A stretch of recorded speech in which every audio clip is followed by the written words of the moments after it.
Alrighty, welcome everyone. I'm Teeaboo and I am here for Patlabor 3, WXIII or W13, the movie.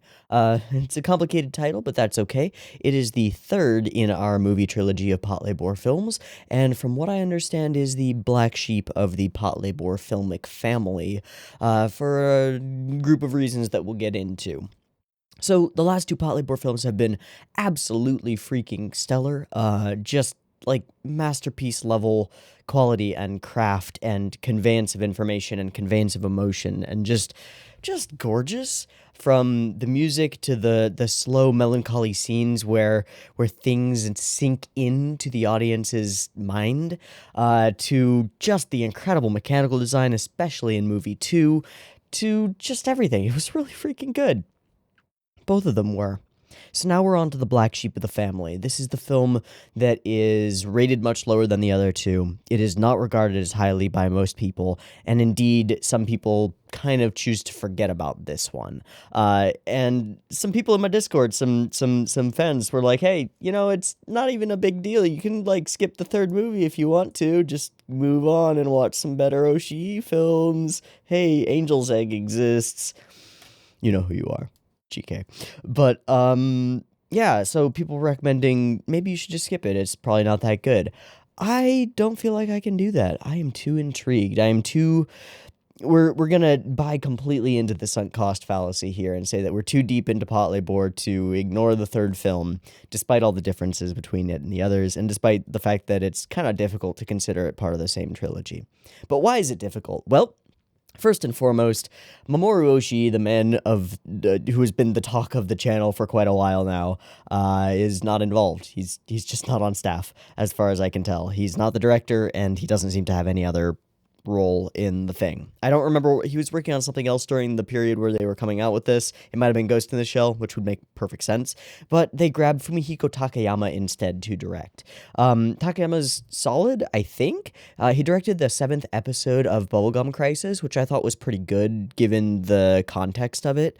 We had kind of expected going into episode 7 of Bubblegum Crisis that it was going to be pretty shit because some stuff fell apart in the studio stuff behind the scenes.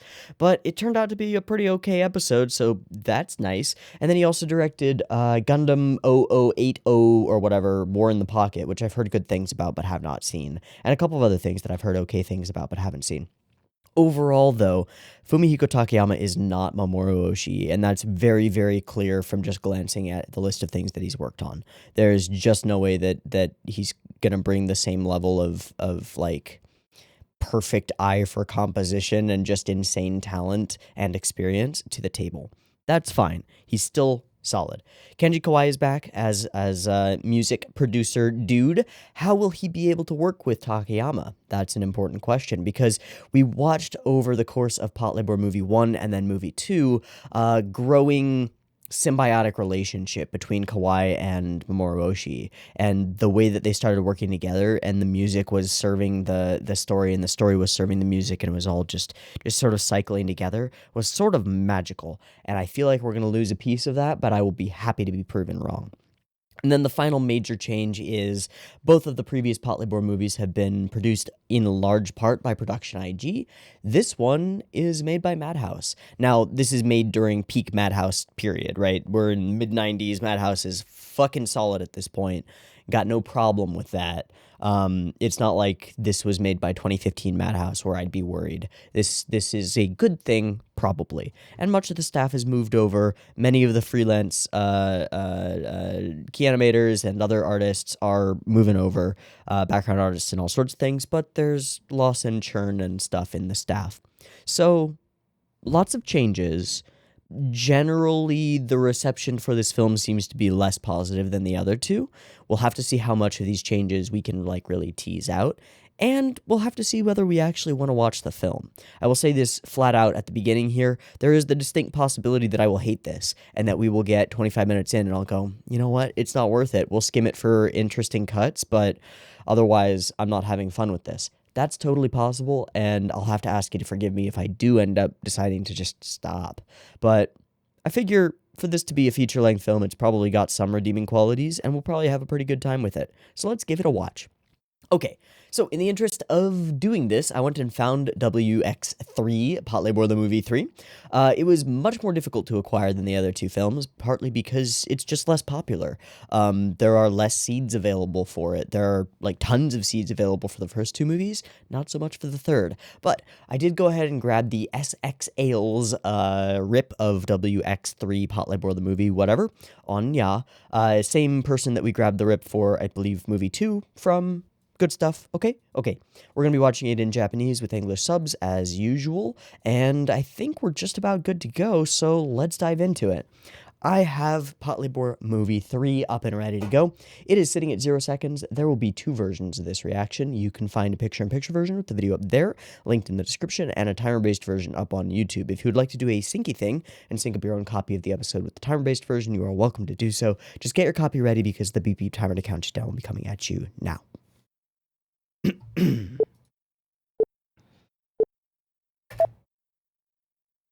Okay.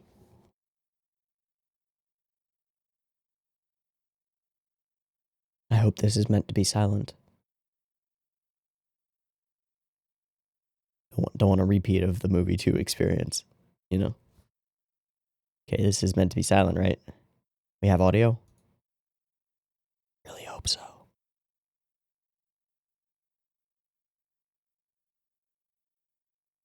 It is meant to be silent. I checked. This is right. Okay, turning into verbs. That is a lot of clouds turning into verbs. This is actually a really cool shot thing. I've never seen this before. Emotion. Oh, okay.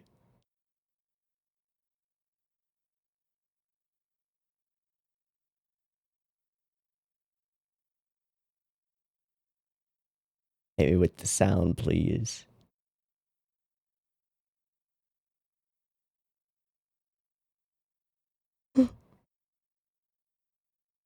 There it is. Okay.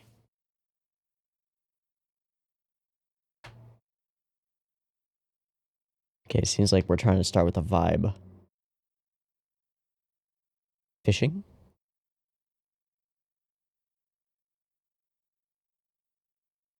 Oh, we didn't talk about the poster. Fuck.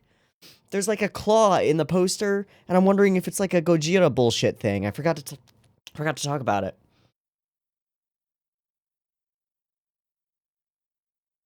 Right, so this makes me think that we're talking like environmental concerns. Overfishing and stuff.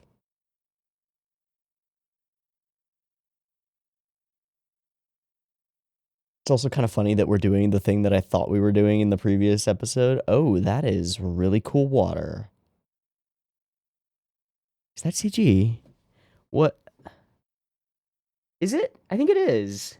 The boat, at least. Yeah, it is. It is. You can see the line where the shadow is. 100%. Okay. It's cool water, though.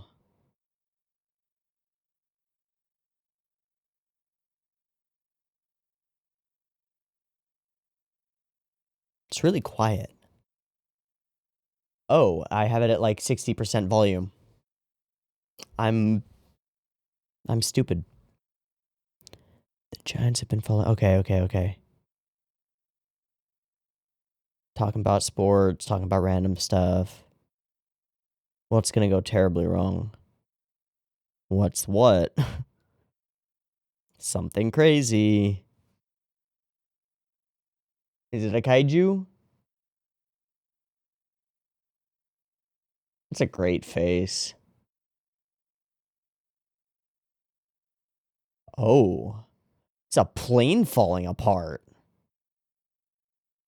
Okay. I am intrigued. That's an interesting opening. Okay, and it becomes rusted up. That's actually a really cool title.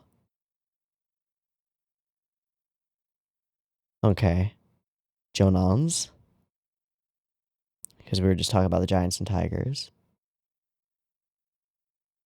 So is this like, are these cops or labor people, labor pilots or something playing as well? Because I figure we're going to be introducing characters here. Because this seems like an amateur league. Bunch of people hanging out after work. Oh. Shit, man. Yeah. Yeah, you got something else to deal with.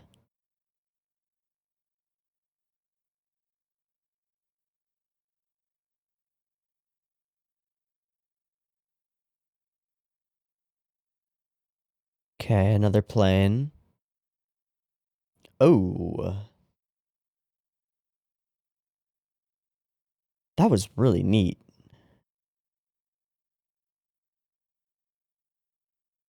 Also, who is this character? I don't know who this is. Fourth time for what? There's something really different about all the composition. I guess it's Takayama's eye. It's gotta be. It's super noticeable, like that wide of the landscape. Oshii would never have shot that way.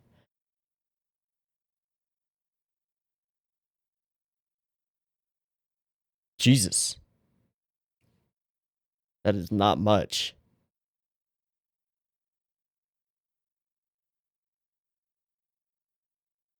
From him, or...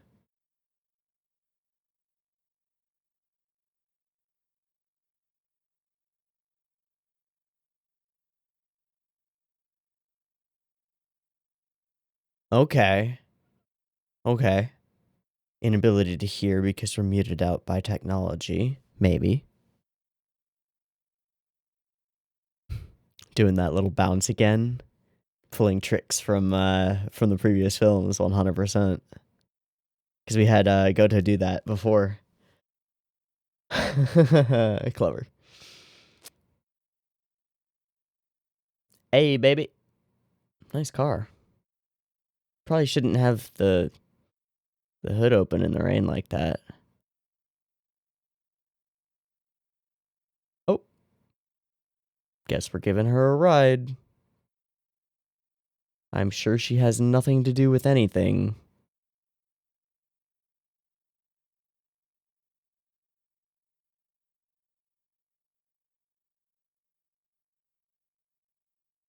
Meticulous.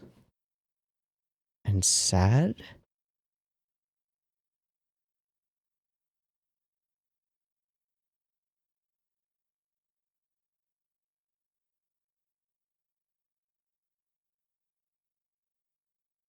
Hyper-observant detective boy.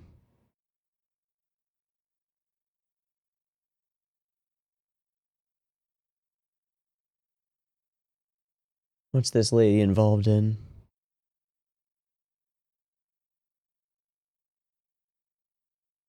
Okay. That gives some vibes. The way the light was playing off of her in that scene.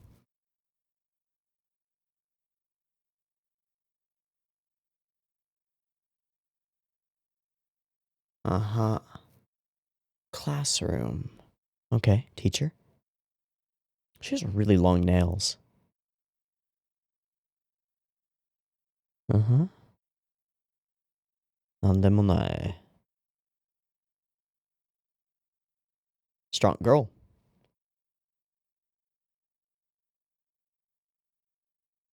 Never got her name, did we?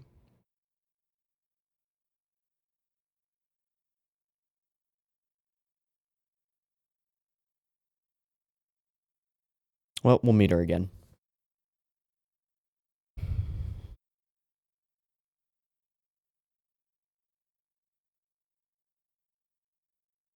So after school would have been out?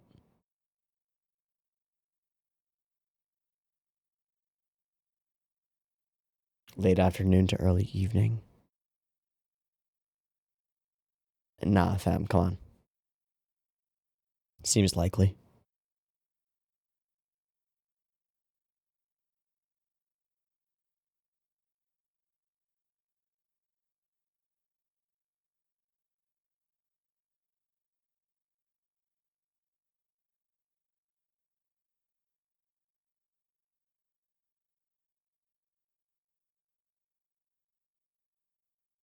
It's got a cane arm brace thing.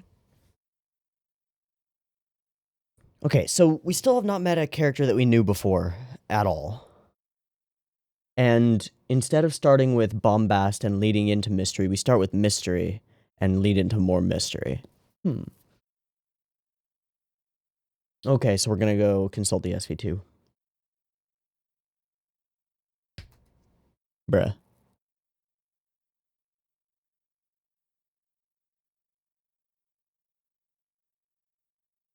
Okay, this feels like we're doing a Alone in the City moment. Right? This is the music for it. Alright. Strange, just like the poster in the background last time. And ultra off-kilter. Kombini.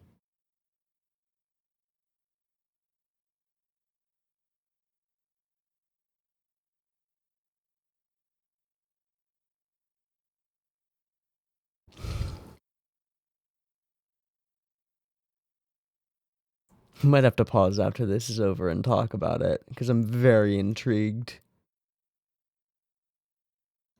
Because I don't think it works the same way. At all.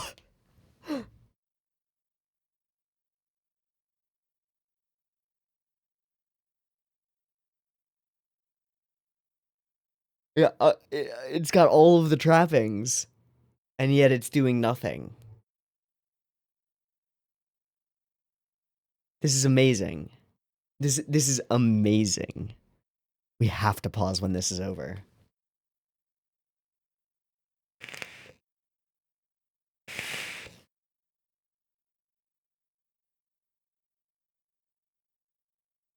Some kind of arena? Stadium?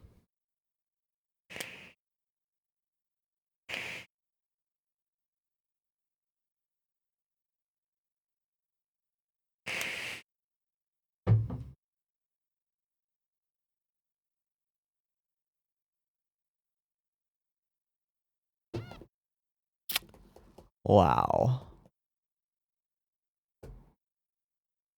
And now it ends. Okay, we'll wait for the next cut and then we'll pause. Because we gotta talk about that. That is truly fantastic.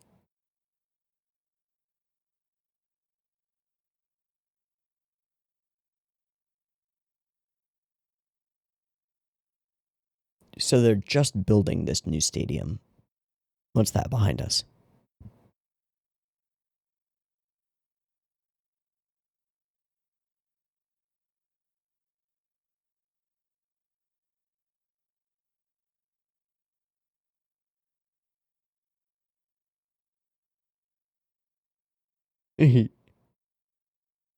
Nova? Okay.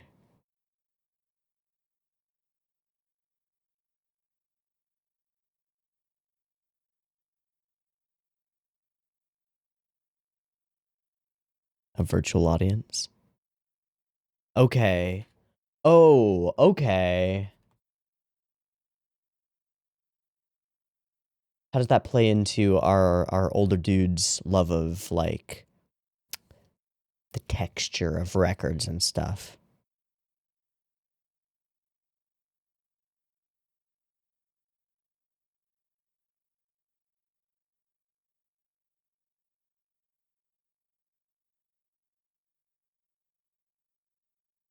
Giant goby. So is that why everybody was fishing? It's a cool color.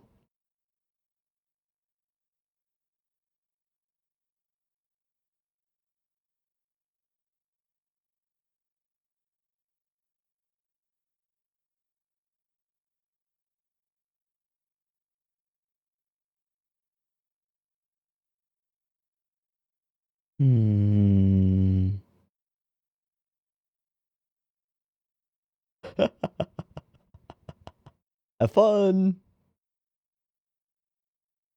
I'm gonna go home and listen to my records. Enjoy. Okay, biomedical laboratory. Is he going here for, like, PT, or is something untoward going on here? That is an expensive vehicle. It looks like a Bentley, I think. Flat front. That dude looks fucking dangerous. That's like hired murder man. Yep, Bentleys. That's a durable hunk of metal. Hello, Dr. Man. I'm sure you haven't done anything evil that you want disposed of.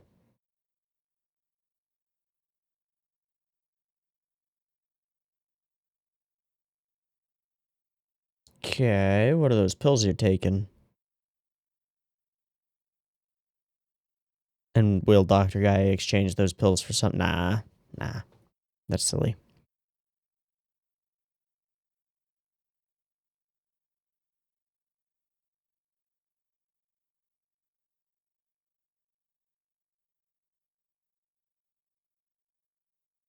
Capsule didn't go up?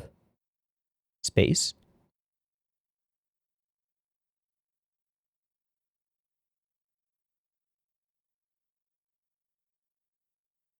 Okay, we're introducing security systems.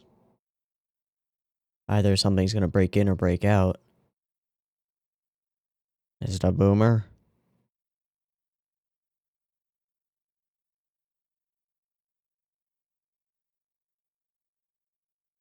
Dude, are we Godzilla-ing?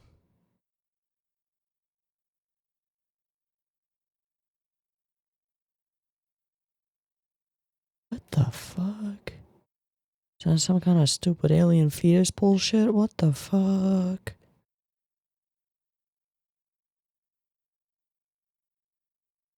Somehow related to the plane crash?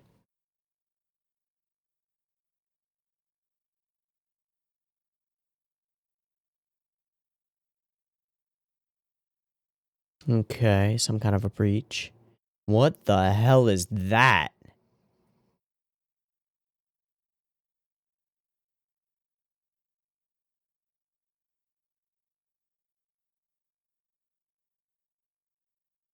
We just lost contact with our squad, yo.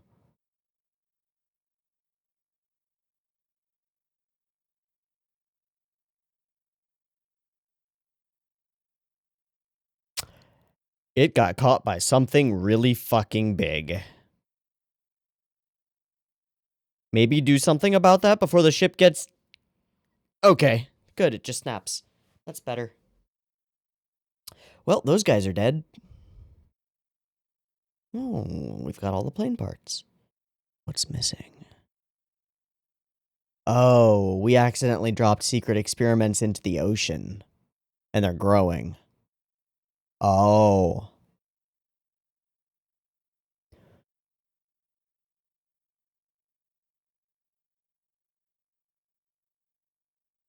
Uh-huh. Something weird. Because it shattered outward. Something broke out. Look at the way the metal is bent, though. Hermes Enterprises. Messenger of the Gods?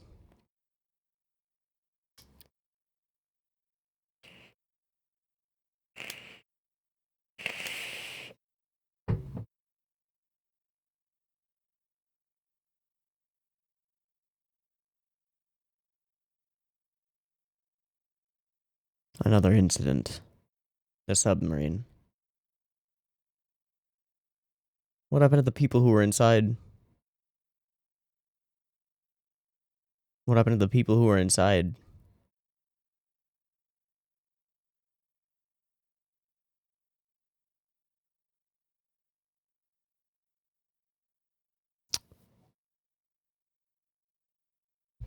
Right, so it's not all shaft stuff.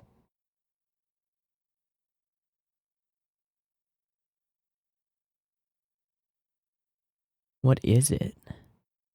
I can hardly see anything. Just smoky fog. Oh, hello, characters!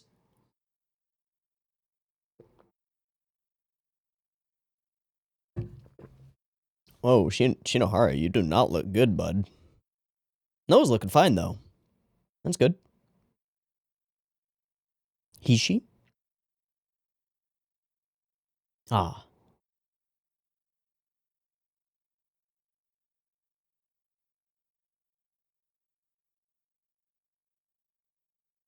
Ultra. Oh, no problem. You're driving me. No, it isn't. We know that. Very interesting. Okay. That's really interesting, isn't it? This is a no-smoking car. But it's not. They moved out suddenly?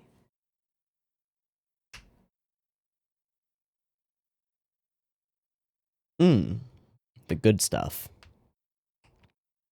Okay, crowded, crowded.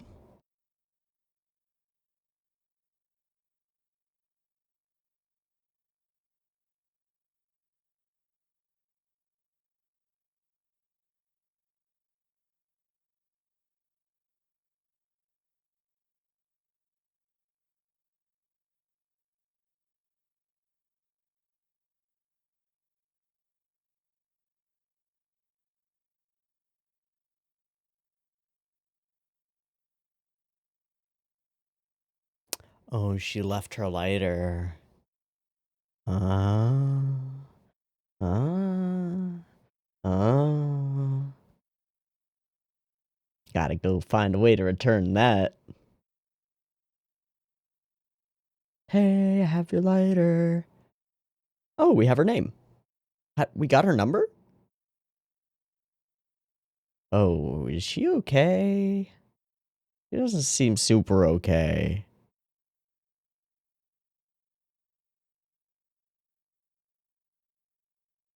Wait, is that the same lady? I'm actually uncertain. I don't think it's the same lady. She is watching a child play piano. Is that her child? Is that home video? Is her son dead? Jesus. Virtual keyboard. Wow.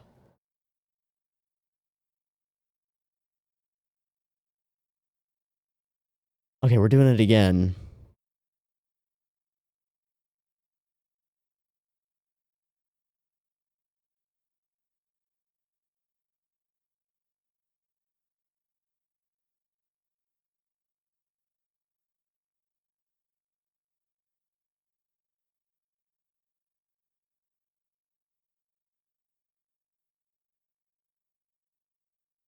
Oh, hello.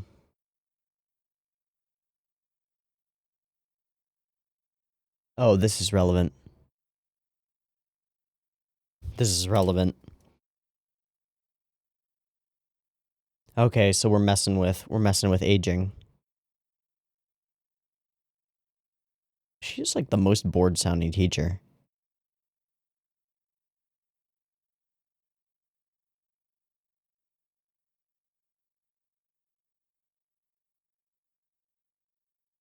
And grow exponentially like the scary things down below.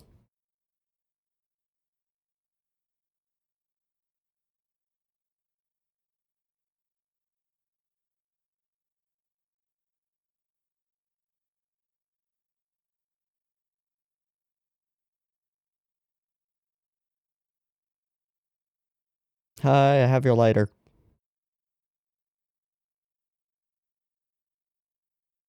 Oh, nice guy. What can you say? Also, you're really cute. Sorry.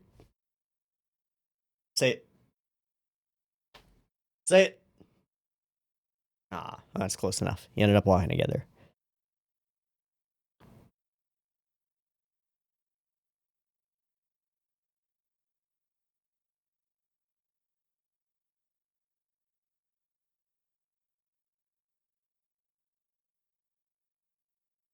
Ha! Ha! Okay, so she is the same woman who was up there. The way that she talked about cancer makes me think that she lost somebody to it.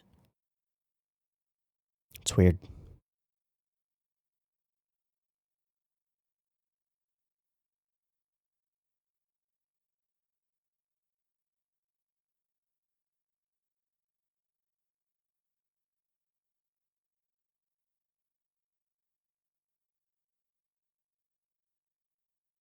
Hmm.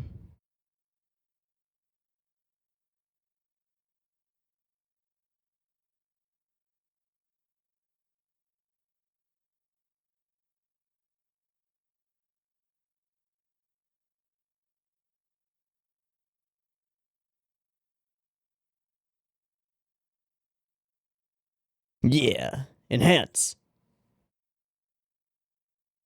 Enhance. Alright, that guy looks pretty fucking sinister. Totally looks like an FBI suit. Gojira? Gojira. I think it was a cancer monster. I actually think it was a cancer monster at this point. Genetically engineered attempt to prevent aging via messing with telomeres, accidentally reversed the process, created a giant cancer monster that just grows exponentially and becomes a super underwater kaiju monster thing. That's my expectation. Oh, hi. Who are you? Check. Capsule. Oh, a lip reader. Bullshit. Oh, she's deaf. That's wonderful. I'll bet they studied the actual signs. Okay, she doesn't have context. Baker's dozen, so 13. And check the capsule. Or check for the capsule?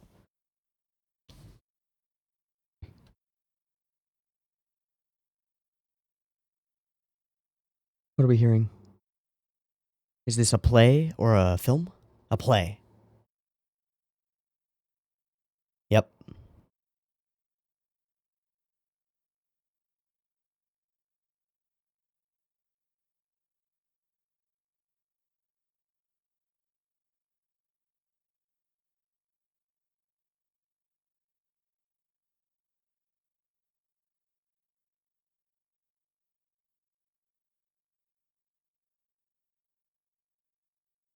Loss of home? Loss of a place to belong? Hey, reflections.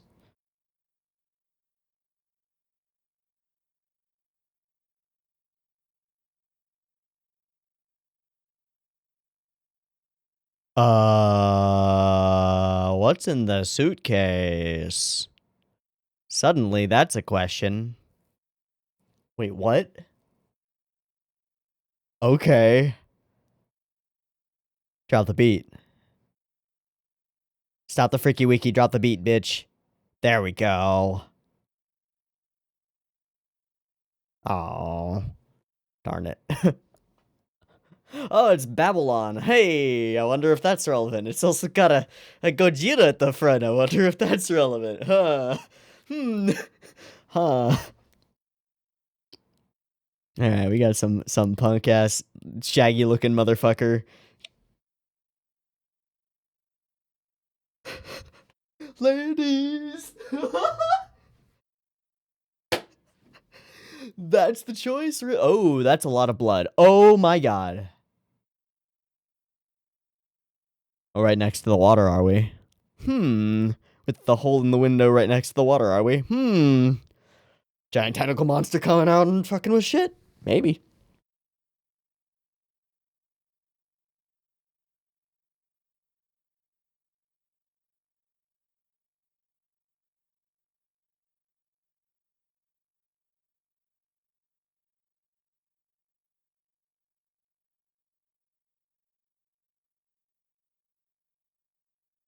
What's going to go horribly wrong?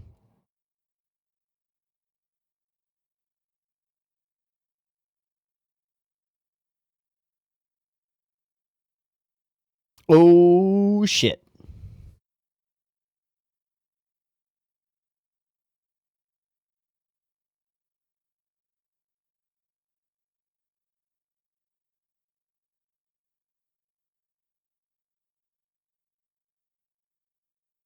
Uh... Power to the whole facility just went off.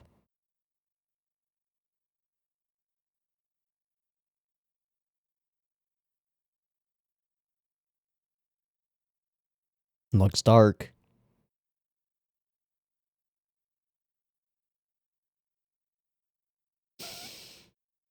I don't like this angle.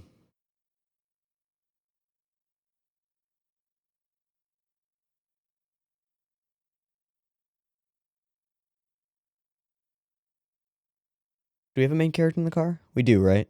Okay, we're good. Yeah, I'm not worried. If we didn't, I expected tentacles on a bridge or something. I don't know. We're not going to show the monster that soon, if there is a monster. Oh, fuck.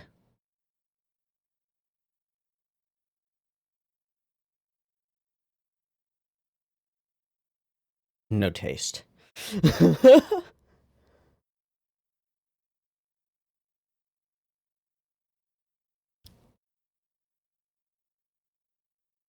There might be 10 piles.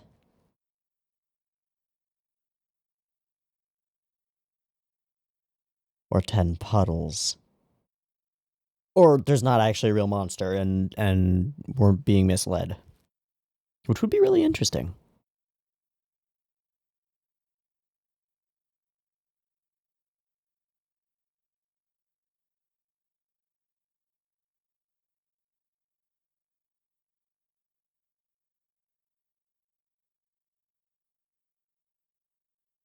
Okay, we're pausing.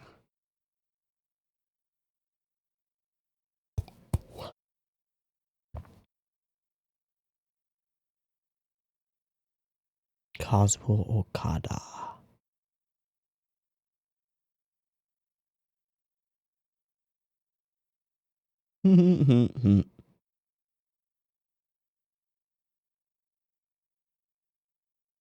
Oh. Oh, cool. Not cool. Not cool. We're actually just gonna show it now? Wait, no. Wait. What? I mean, it's awesome. Don't get me wrong. This sequence is fucking awesome. Oh, that was a neighbor reference. Wasn't it?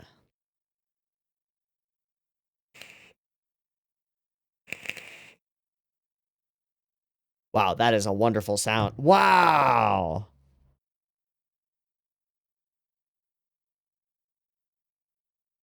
Throwing the cane away. All right.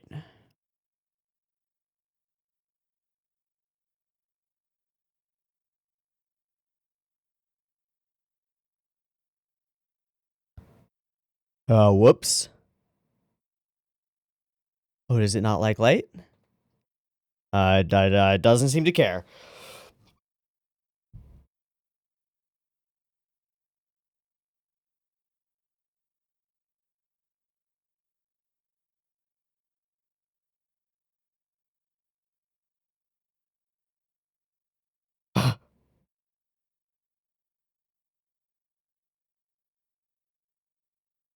Uh-oh. That thing's gonna Indiana Jones the blast door. Oh, no! Oh, shit!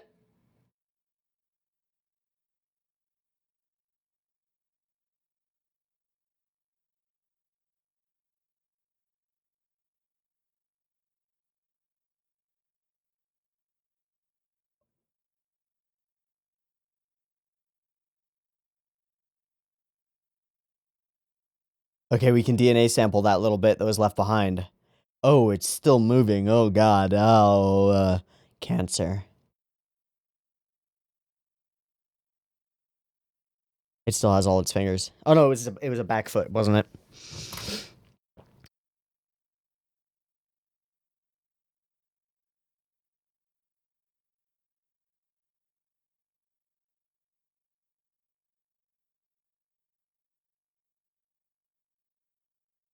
So there's literally no reason for this to be a Patlabor movie, right? There's just we're fucking around having an awesome sea monster thing. Okay, cool. I'm down, honestly. Oh boy. This just got horrifying. I love it.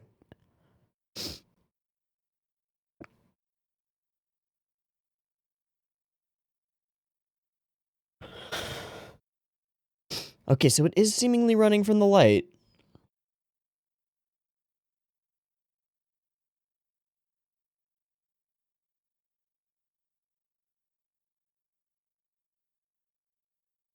It's a real struggle, bud.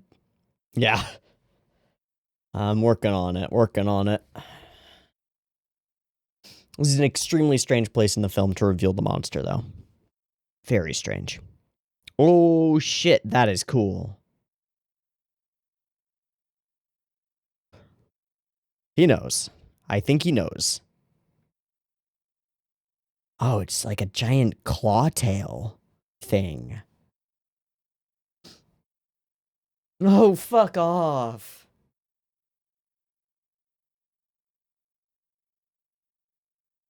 He can't remember. Oh my god. Are we gonna lose him? We might, man. We might.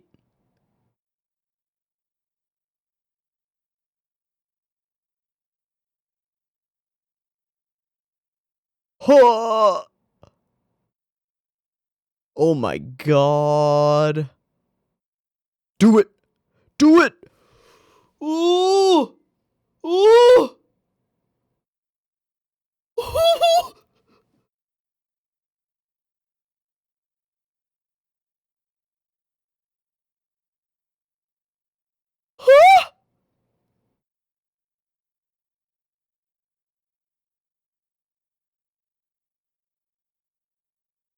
Yeah, exactly my face.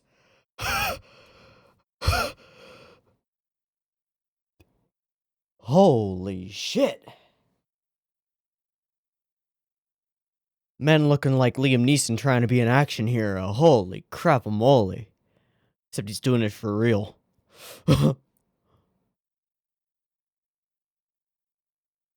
I think we need to pause and just let that settle in, right?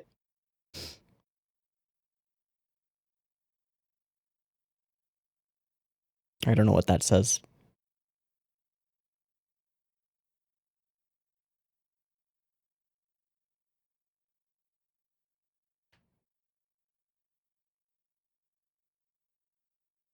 We really don't know what's going on.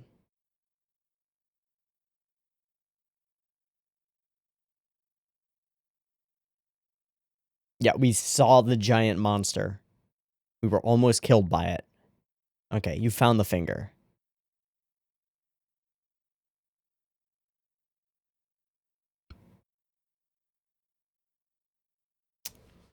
Red tape.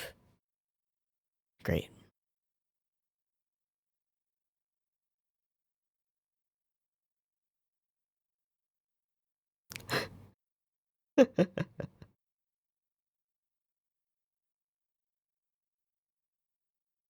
Uh-huh.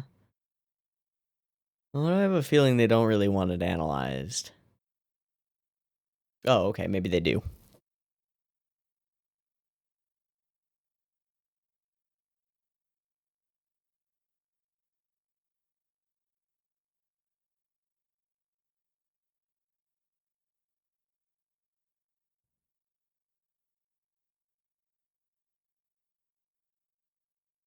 Oh, particular red vehicle.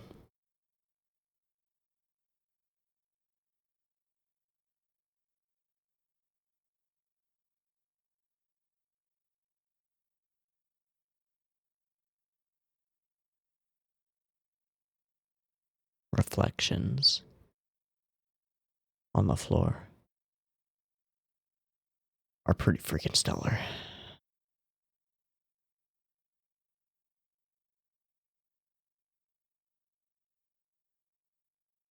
I wonder if one of those is the guy that we saw on the boat. Probably not.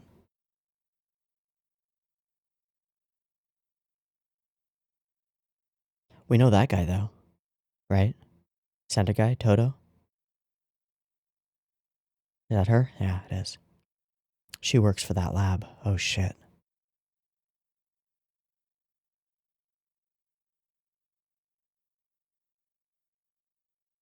She let it go.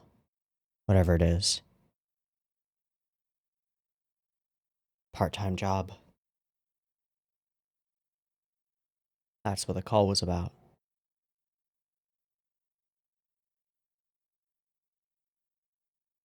Haha, nope, detective. Haha, ha. I'm a cop. Ah, there she is.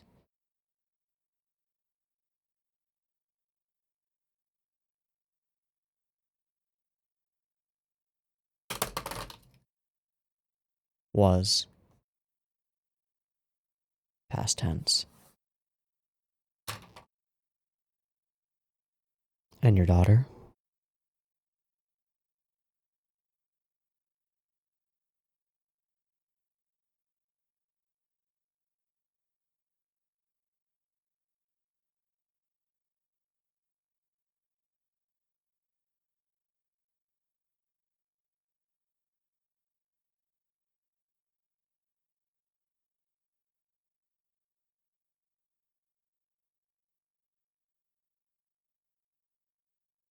Yeah. And we sent it to the lab from whence it came. Oh boy. Oh, well then.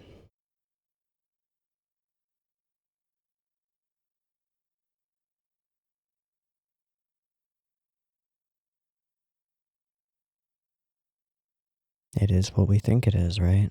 They're familiar.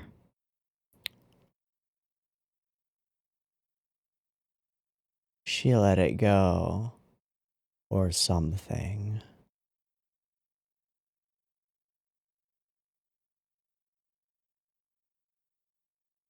Is that a shark or something? It's been partially devoured by the thing? Jesus. Going to a theme park in the rain.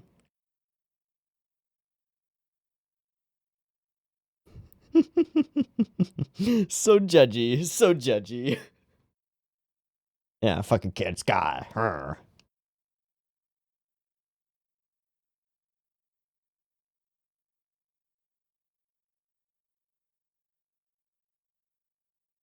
Why are we going here?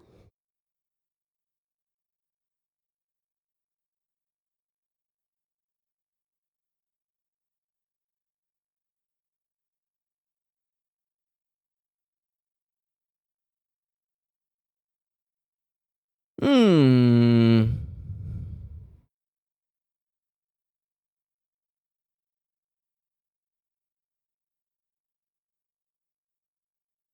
Hmm. Oh, I completely didn't even notice that we are suddenly following Goto now. That's kind of amazing.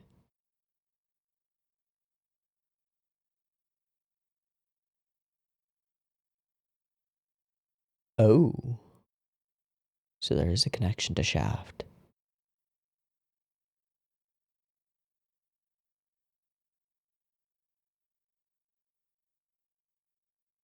What is it about the Shaft motors and stuff? Nova behind us? Brit. What does Nova have to do with anything? Something about technology. Like, are kids carrying around iPods that are somehow superconductive, and our main guy is different because he listens to records and shit? Oh. Okay, what is going on? Oh, we're raiding the lab. I think. Or is this Shaft Industries?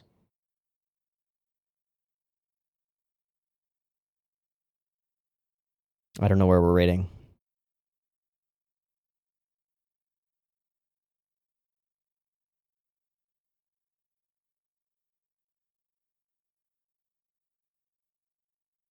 One open door.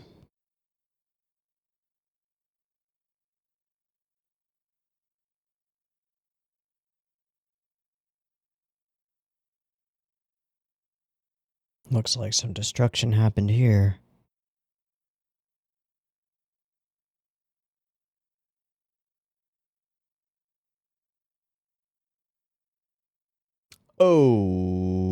Okay.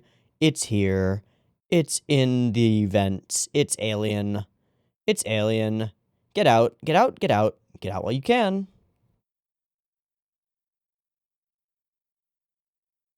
Did we get it? Because it's still in there. Uh-huh, yeah.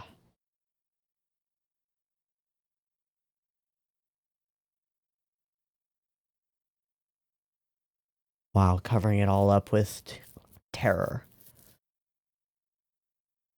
Oh.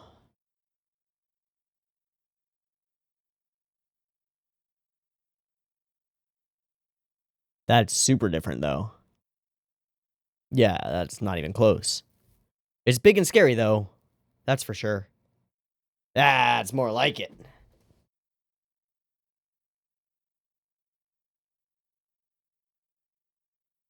All right, buddy, what'd you find? It's a cancer monster, right?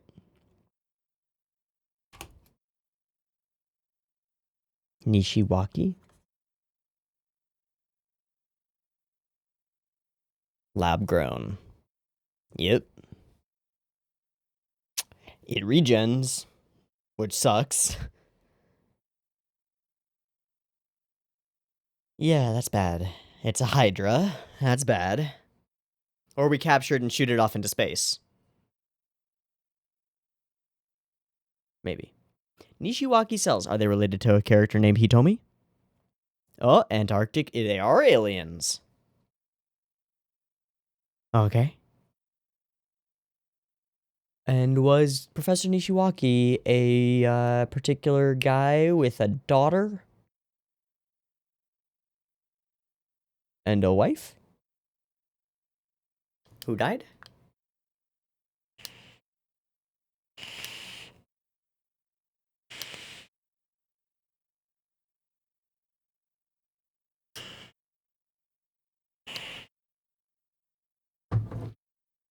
Tech. Well, it's all part of the same thing. Yeah. You need these skills for any job. Oh, hello, picture that we've seen before.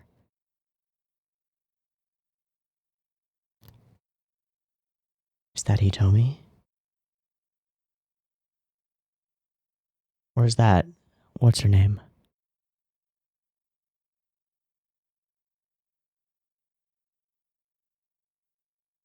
Nishiwaki's obituary.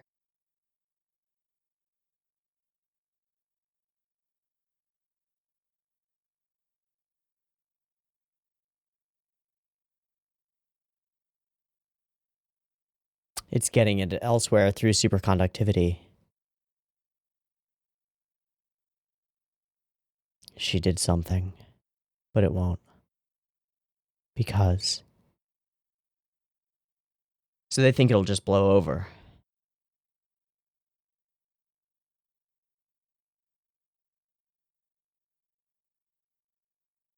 Why not?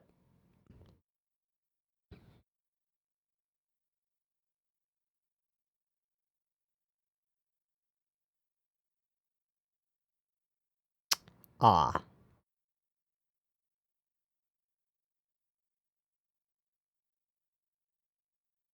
Fuck you. Pretty much. I think that's the point. Oh no. Oh no. She's crazy.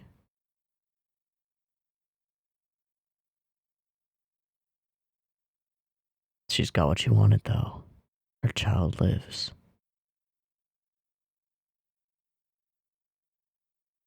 They can't. But how? Yeah, good luck. You made an immortal, unkillable monster, and now you need to kill it. What? Do you think you may be fucked up here? Oh, maybe she was taking cases of it and dropping them in. No, it's feeding off the superconductors.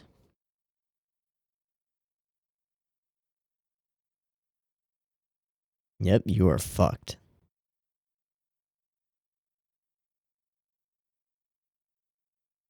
Oh, she's gonna kill herself. Or just leave.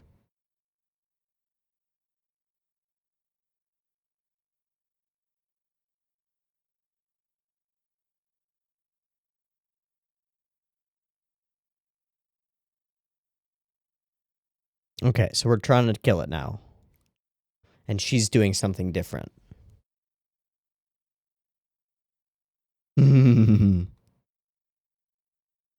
Oh, that guy is a murder monster. Thought so. That's a cool looking thing. Hey, mechanical stuff. Okay, that's really cool. Are we gonna fight it in its territory? That doesn't seem like a good idea.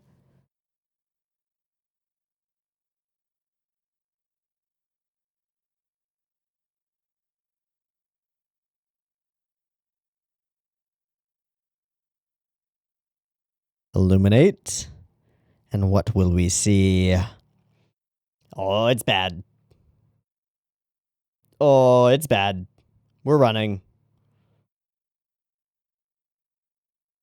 It is not a fan of the light at all.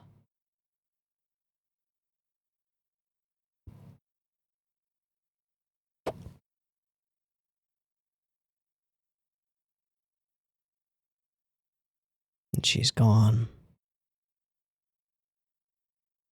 Yeah, and he notices. Probably not.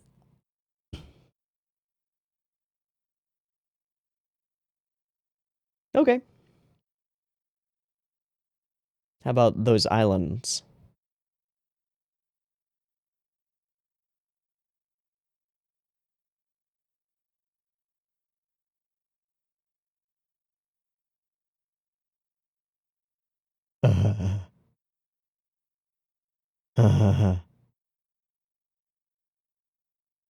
You've already answered. Why don't you tell us the truth, please? Nope, okay, we're just leaving because we know we can't get shit. Alright. Yeah, we don't care. We know you're gonna fudge it anyway. Yeah, we've already got a lead. Your goose is cooked, kids. Oh wow, he's having fun. That's great.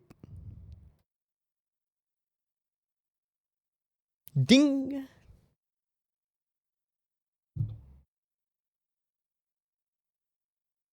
Hmm.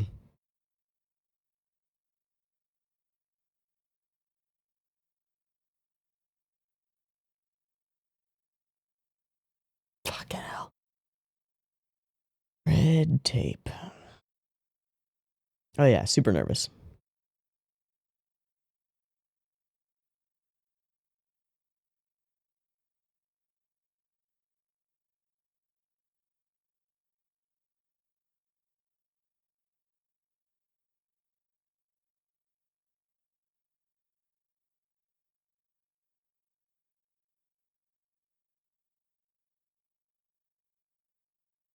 Ah, they're integrated. Okay, be sneaky. Okay. Cool.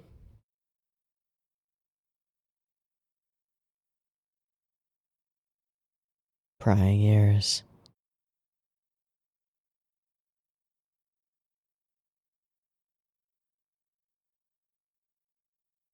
Yeah, she is gone.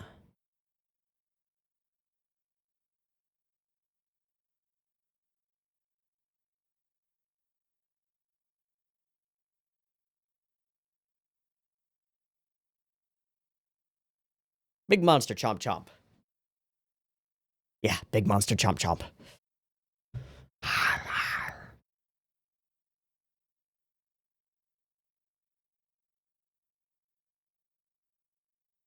Cool. I bet you'll find that he had a wife named Misaki Saiko. Aw, shit. He's not really gonna know, is he? Oh, this used to be their home, now an empty lot. We don't know who they are. Okay, so this one's purpose driven, right? We have our character investigating. Oh fuck.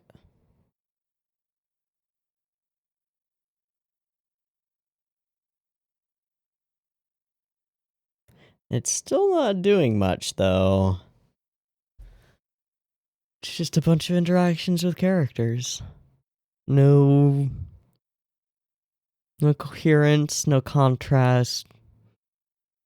It just is. Nothing wrong with that, but it just is.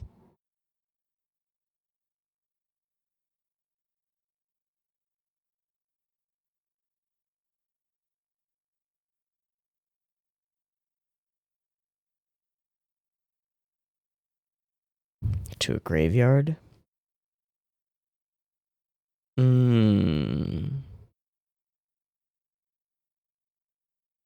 Will she be at his grave? Yep. Or that's not her, is it?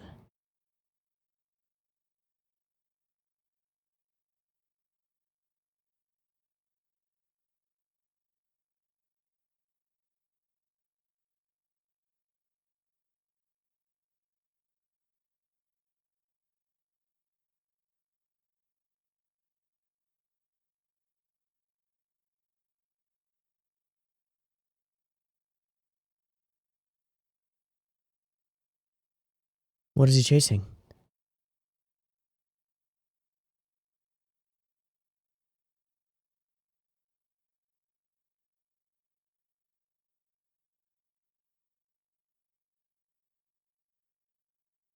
Oh, because she was just there.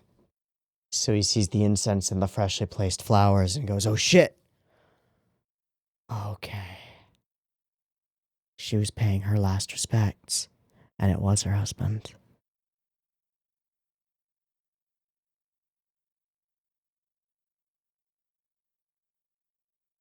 Did he notice his partner looking at the red car?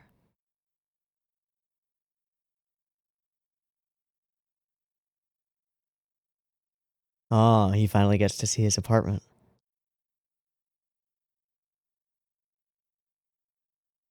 Stacks and stacks of newspapers. Cracked mirror. Empty fridge. Some beers.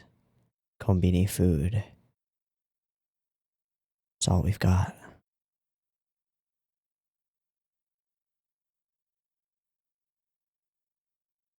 Huh. Don't touch his audiophile equipment, bro. Don't do it. And now you see what your partner's all about.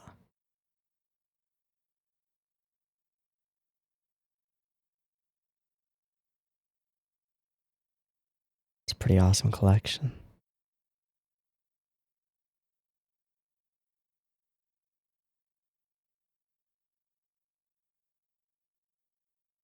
Nope. Analog only, baby. Ah, he would, wouldn't he? From another time.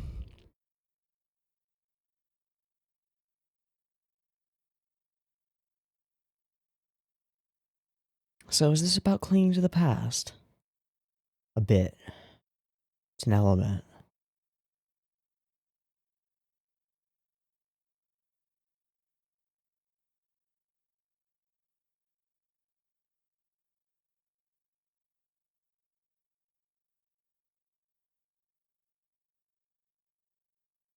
The professor's daughter.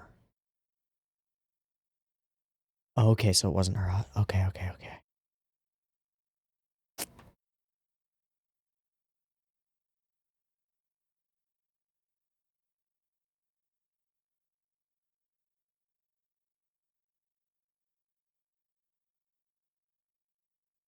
We know he's right. Bias. You don't know that. You don't know that?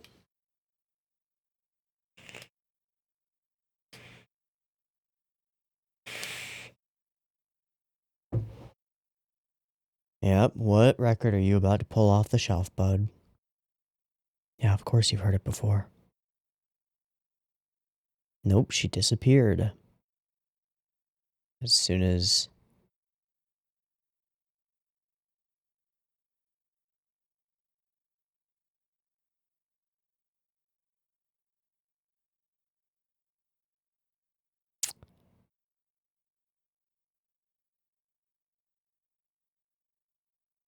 Oof.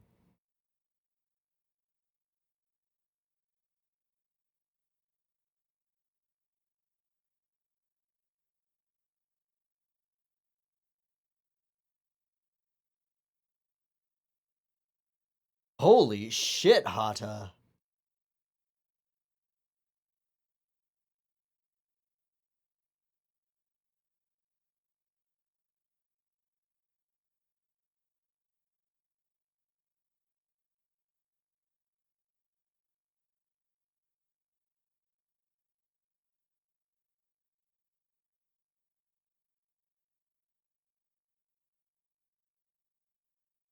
A viral warhead?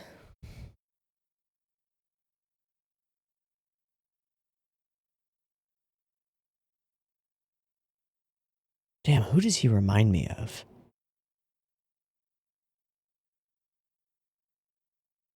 Oh, those were their requests?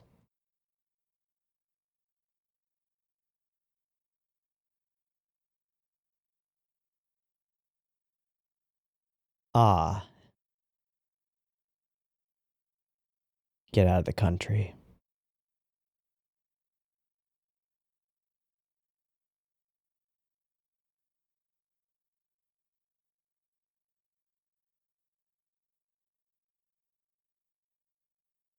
Okay, get out of our hair. Get out of our way. Yeah. You're off the job.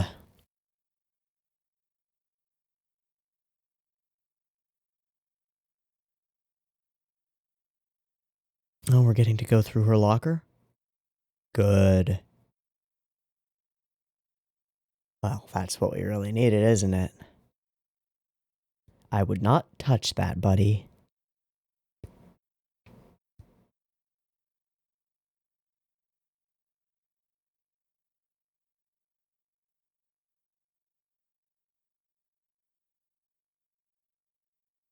Okay, that's what she was getting, and feeding it to the monster, I guess.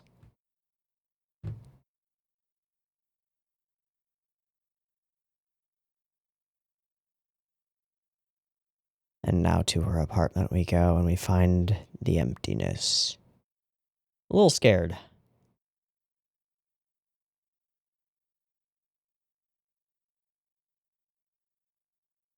Wow. Completely stark. An ashtray. A light. Not even a fridge. Empty bathroom.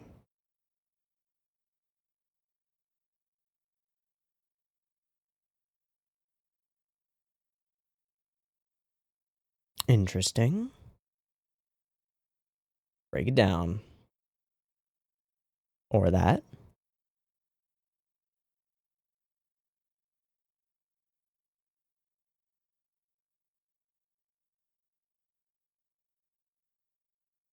The bed, the TV, and...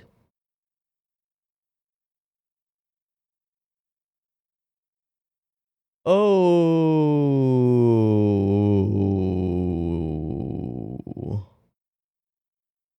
Oh, that's a little odd.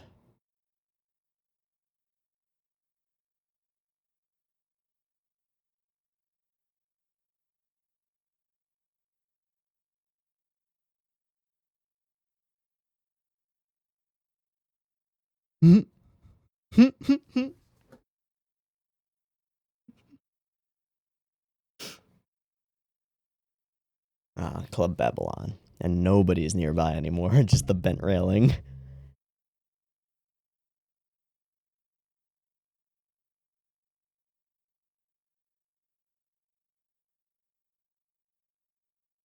Who don't use CDs?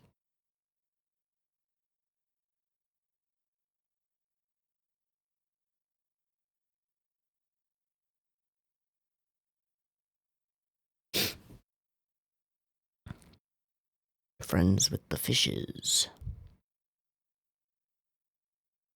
Oh, family.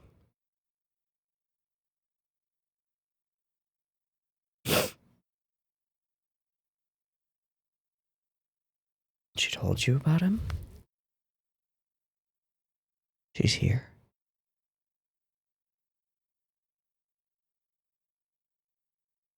Oh. Oh.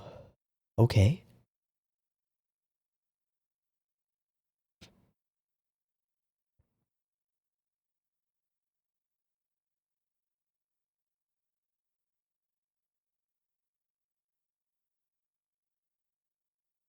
We don't know yet. Yeah.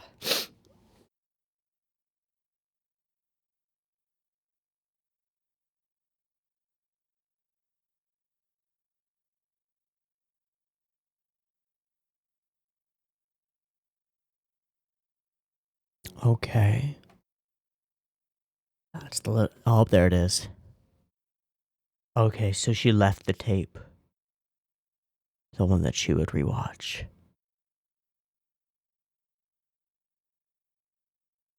We'll see when that song becomes important. Oh. Oh, so it was a 1-2.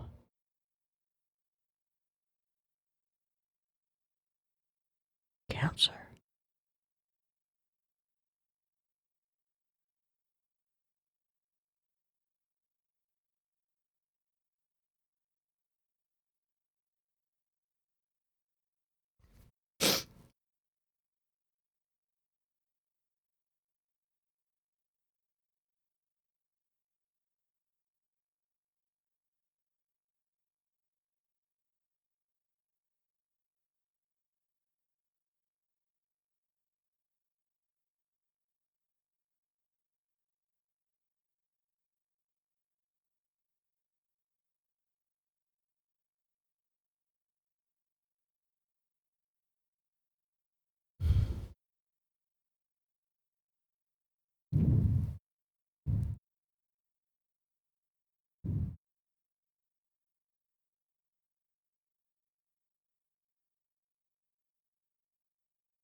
Hmm?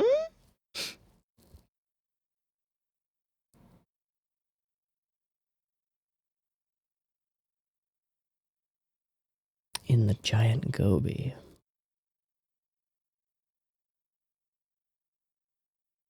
Yeah, he found the truth. He knows. Sorry, bud. It was probably her.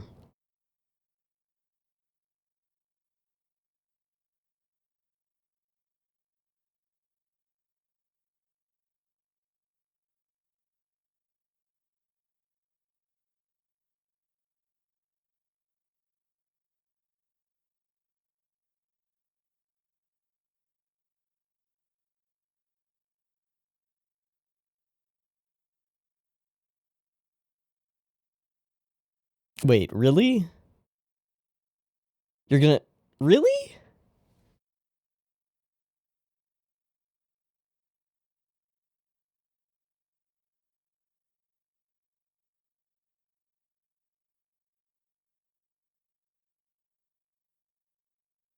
Right, because it'll regrow.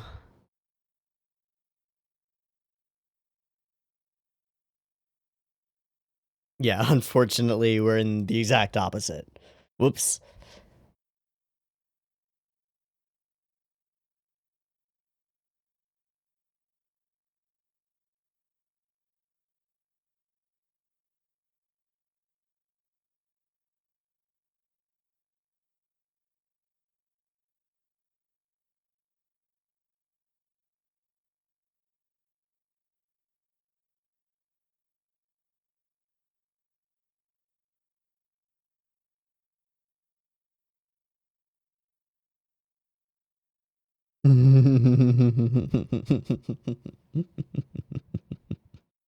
Oh, hi.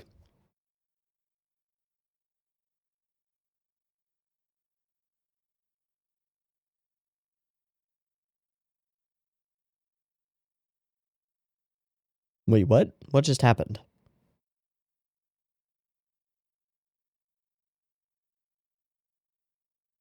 What's he standing on?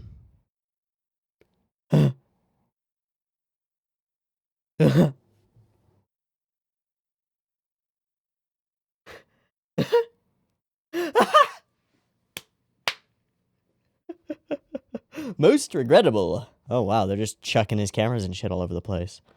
They do not give a damn. I guess we're using the abandoned amphitheater as our staging ground for a battle? All the setup with all the wires and stuff.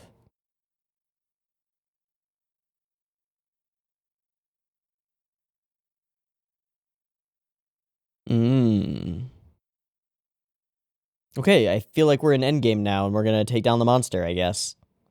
Got 30 minutes left. Act 3. Let's go. Oh, there's our kid. Just match and pace with us. Oh.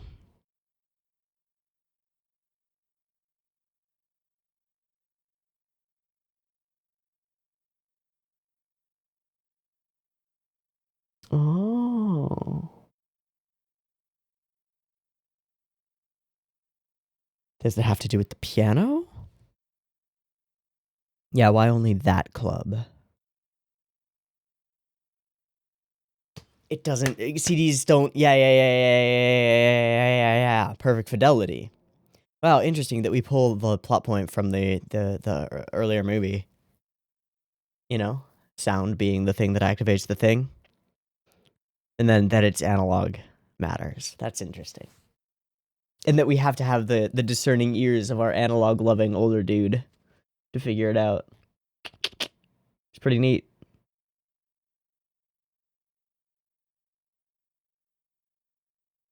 And then it's just got a big old speaker on the top. That's great.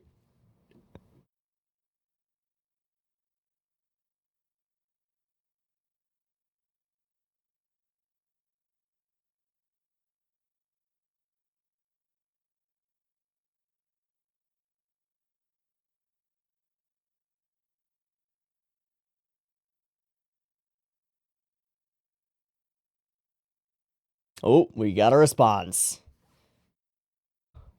And it's just chilling inside a labor, right? That's pretty cool.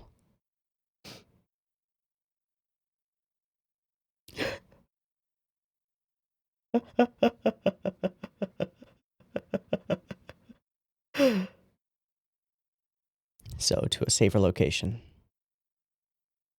Honestly, kind of. Kind of, yeah.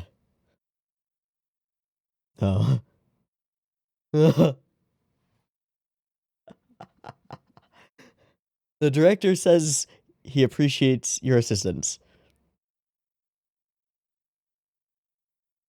What? I don't know what he meant by that either. Ooh, okay. Nova shooting plan, right? Why does that matter that we're stepping on that? I don't know. Okay. She's going somewhere.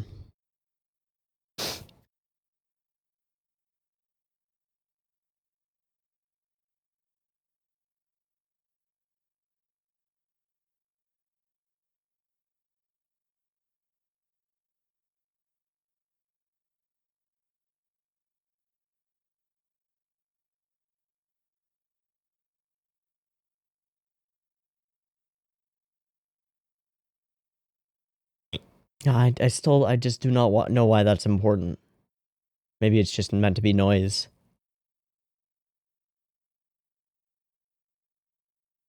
Okay, we got big old batteries of lights.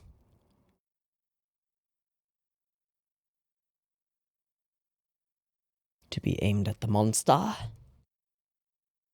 Where's the SV2? They helping at all?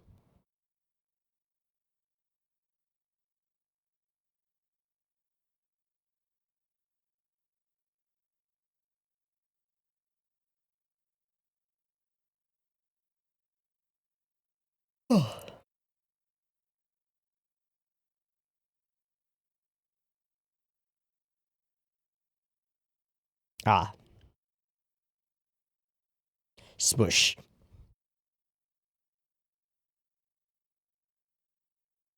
Oh, there they are. Hey. Oh, shit. So, they're our strike squad.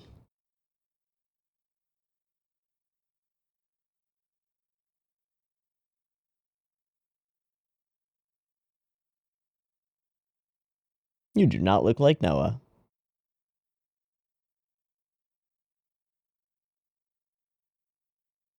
Of course you will. Oh boy. Might want to switch those.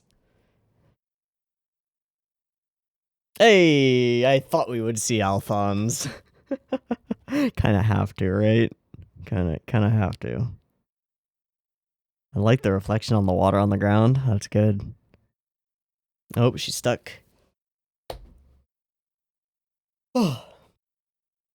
Bye-bye. Oh, fuck. Is that him? It is. Whoa. What's she gonna do?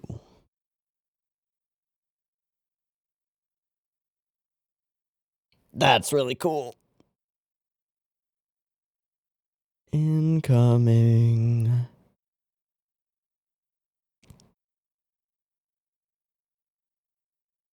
That was a really good shot. Oh, yeah.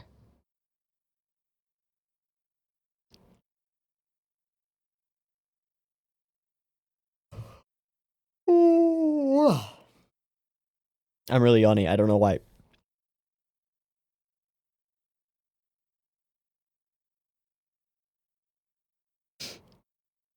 But that's 70 years ago.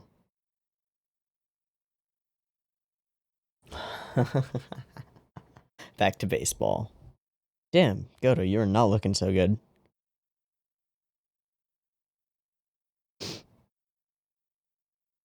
Hmm.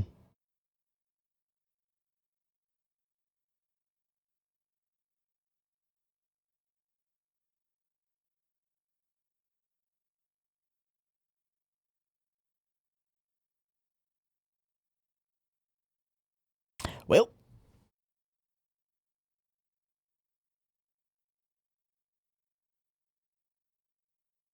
So we're gonna watch from here.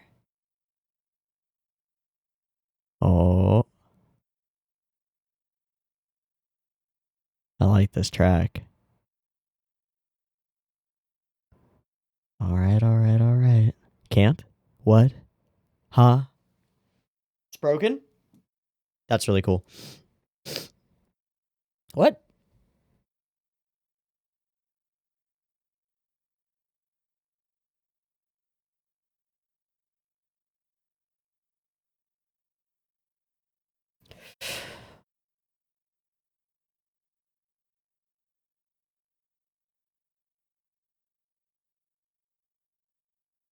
So things have immediately started going wrong.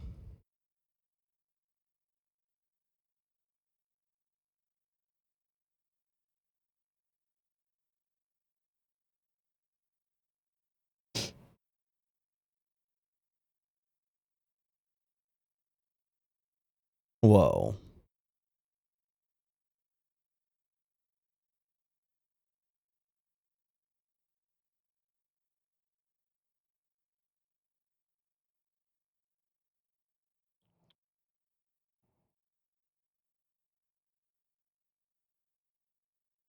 Dude, that water is crazy. Hold on. What?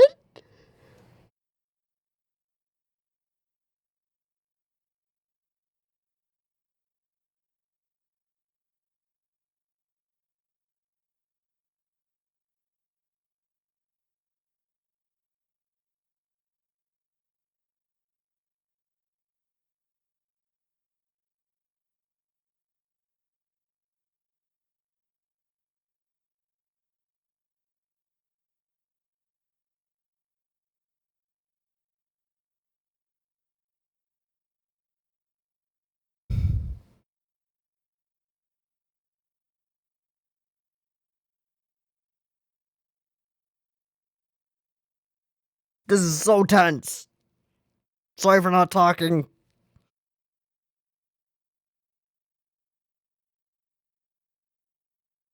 Yo, the music. Kenji Kawai.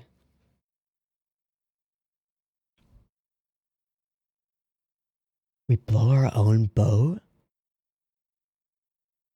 That is fucked up, dude.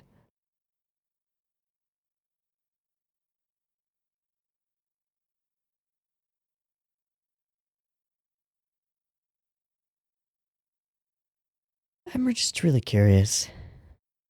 What? That's some bullshit.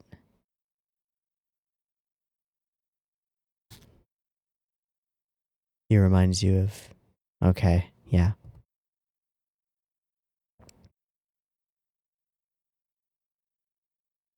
Hmm. Hmm. Hmm.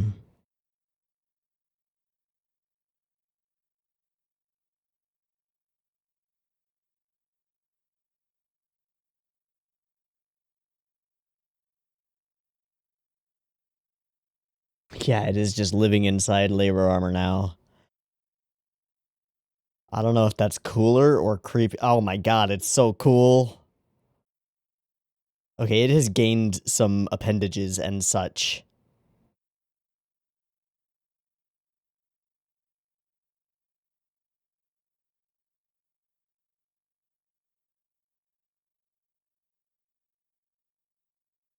Ah, just the hum. The supersonic sound.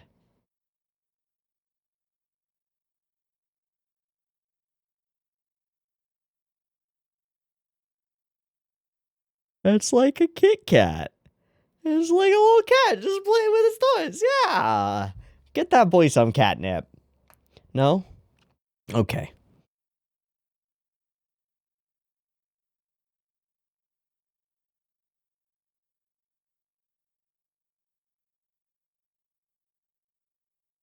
This giant monster just wants to sleep in peace.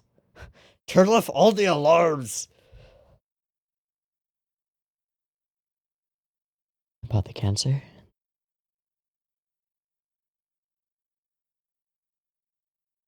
Yep.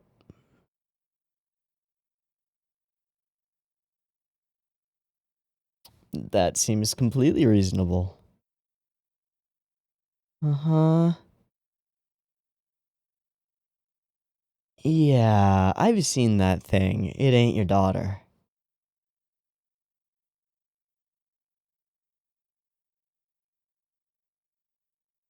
How dare you?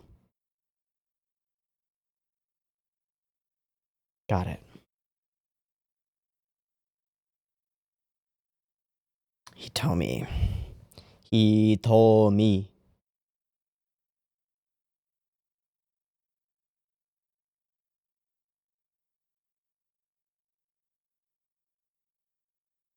Whoa.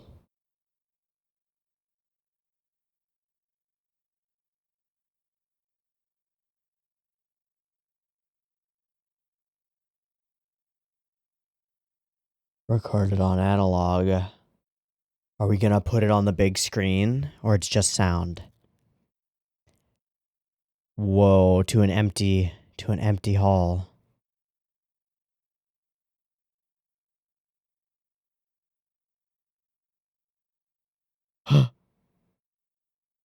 Get wrecked. Megavision? We're gonna play the video. Oh.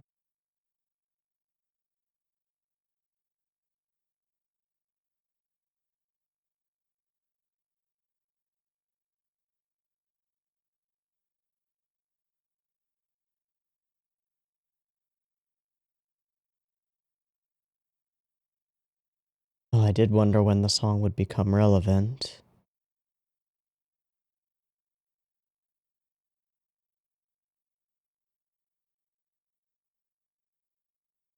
Well, don't do that.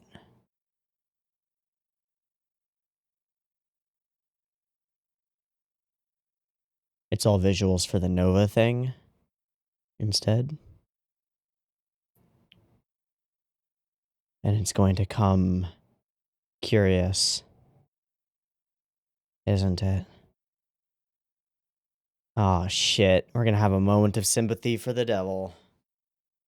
It's gonna wave its little lights in the air like it's at a concert.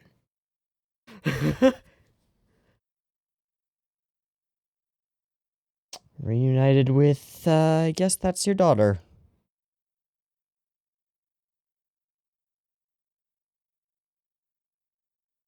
Hmm.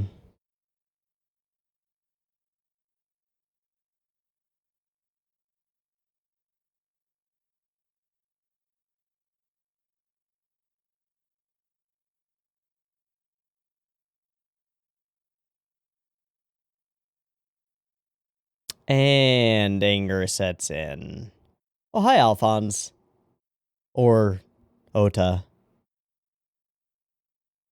Okay, it's Alphonse.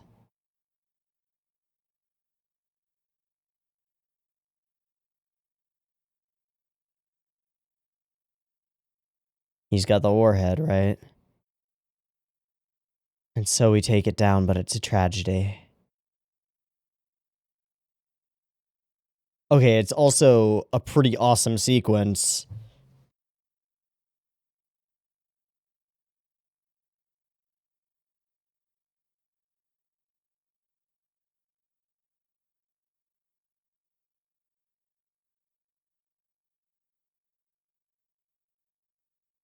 Oh, this is not going well.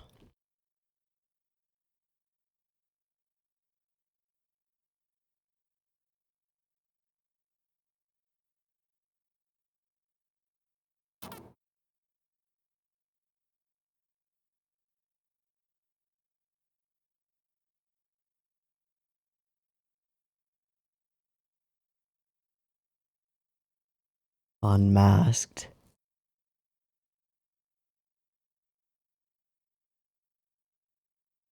Uh-oh.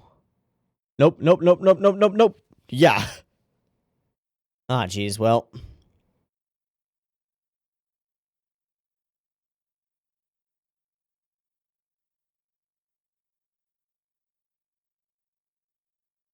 Oh, go after her. Prevent her from jumping. Please prevent her from jumping. Ooh.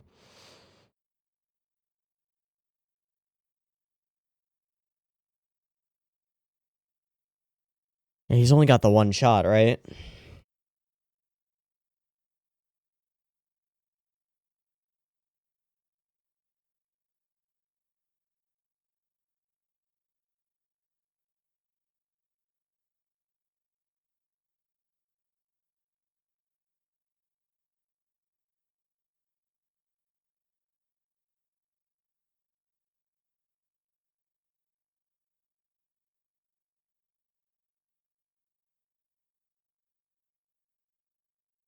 That would be the time to fire. There we go. And she jumps. And he catches her. Boom. Ha ha ha.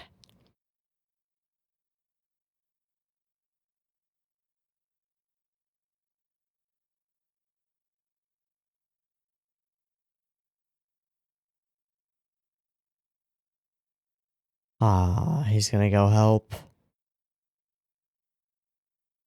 What's his last act going to be? And homie, run! Homie, run!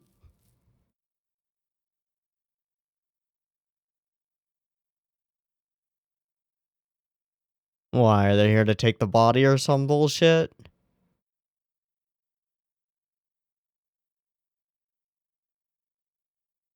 Wait, what? Eliminate evidence? Eliminate witnesses?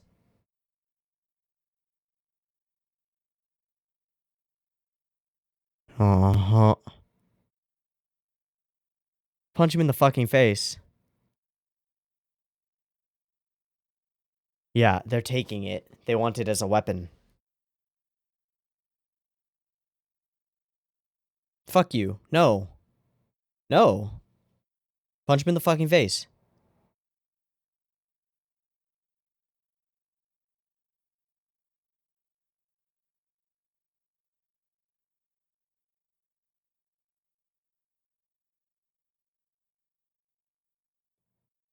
Oh, they're going to burn it. I see. Okay.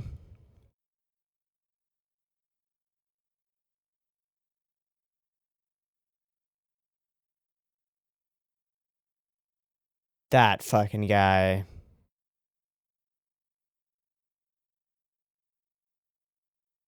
Oh. It's female. Run, buddy, run! Run!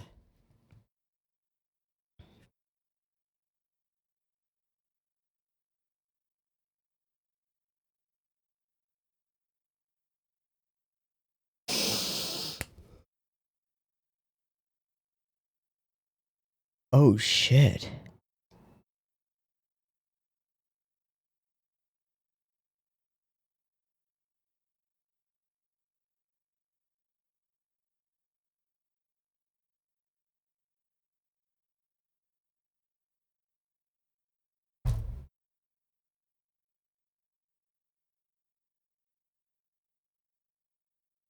She just died.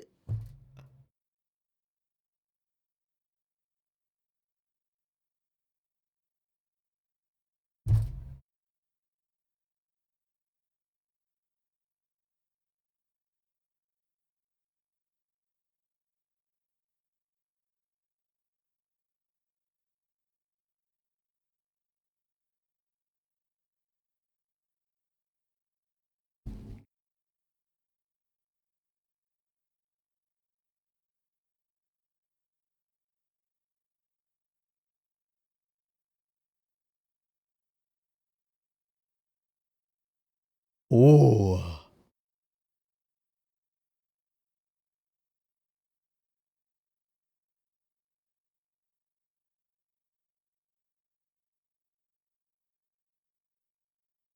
All on Babylon.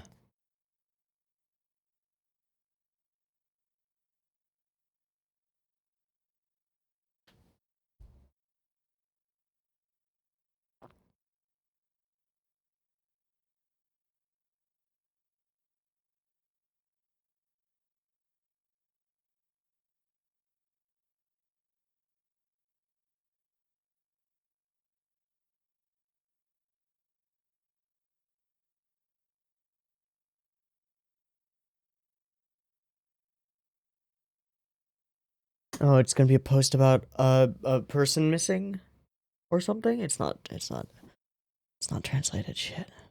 Baker's dozen monster. We can't read these, which sucks. Oh, whoever leaked the Japanese original is said to have been a policeman in active service, and he was blah blah blah.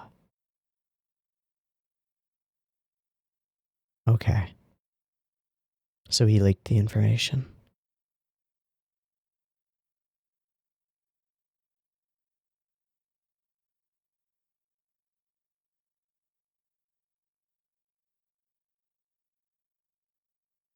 This is the first time we really have this kind of color in the sequence. Yeah. Whoa. It's completely different.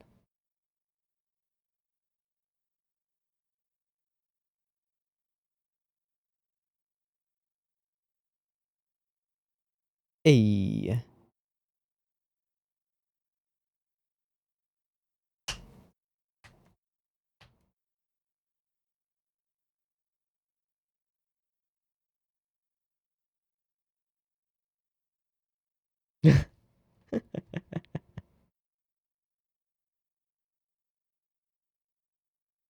Hmm.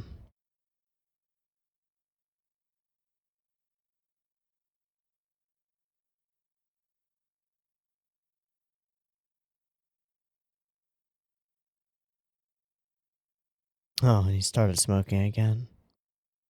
And he uses her lighter.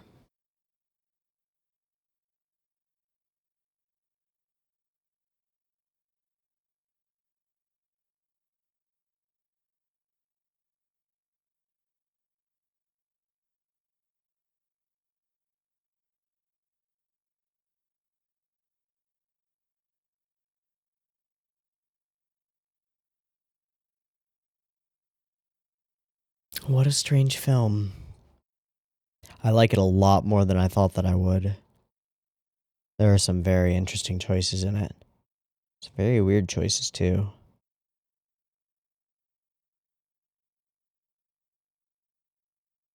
I'm actually kind of amazed by how much I like this movie.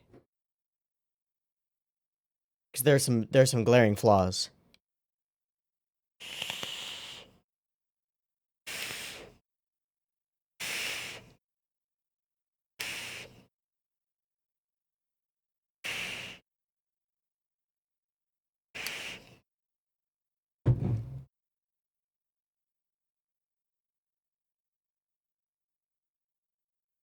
I assume it's just credit roll to the end, so I think we're going to skip it.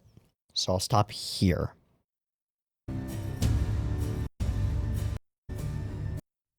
Okay. Cool. There's our movie, Patlabor Movie 3. And it is a strange one.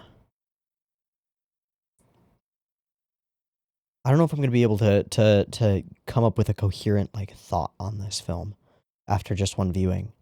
It's too different and too weird.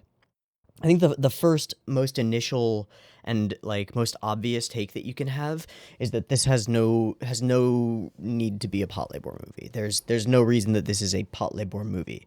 But it's hard as fuck to make an original anime film out of nothing. So attaching a film that you want to make to a franchise in name and including a couple of elements that make it an element of the franchise, you set it in that world. You have Goto show up at one point. Noah is there, Alphonse is there, but they don't really do much. So,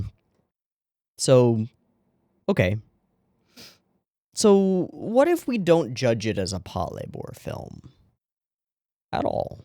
What if we just talk about it as an animated film? And just an animated film? Okay. First thing, does it need to be animated? Does it benefit from being animated? I'm not sure. There are some stories like this one that don't need to be animated, and I don't think this one gains a lot from it. I don't think it loses anything either. I think it does gain stuff like the ability to make that monster really come to life and to do some cool dramatic things, but otherwise this is a pretty cohesive, very human-focused story. Human and environment, but it's focused on the people and the mystery. As a film, does it work as a mystery? I think yes. Does it work as a monster movie? I think yes. Does it work as a psychological, philosophical monster movie, which is what all monster movies should be, in my opinion, unless they're, B-movie horror schlock. I think it does. I think it does work as a psychological horror film, or not even horror, but a psychological monster film, because it isn't really a horror film, I don't think. It's a mystery investigation and uncovering of a secret. The monster is there, but it's not a scare exactly. It's something else. It's representative of something and symbolic of something. Most monsters in monster movies are representative of something, right? Zombies have to do with they become a common thing in mature societies where stagnation is the great fear. Large kaiju have to do with major external threats that can't be stopped and natural disasters usually, because that's what they are. And then Gojira itself is obviously an allegory for nukes, big ol' nukes.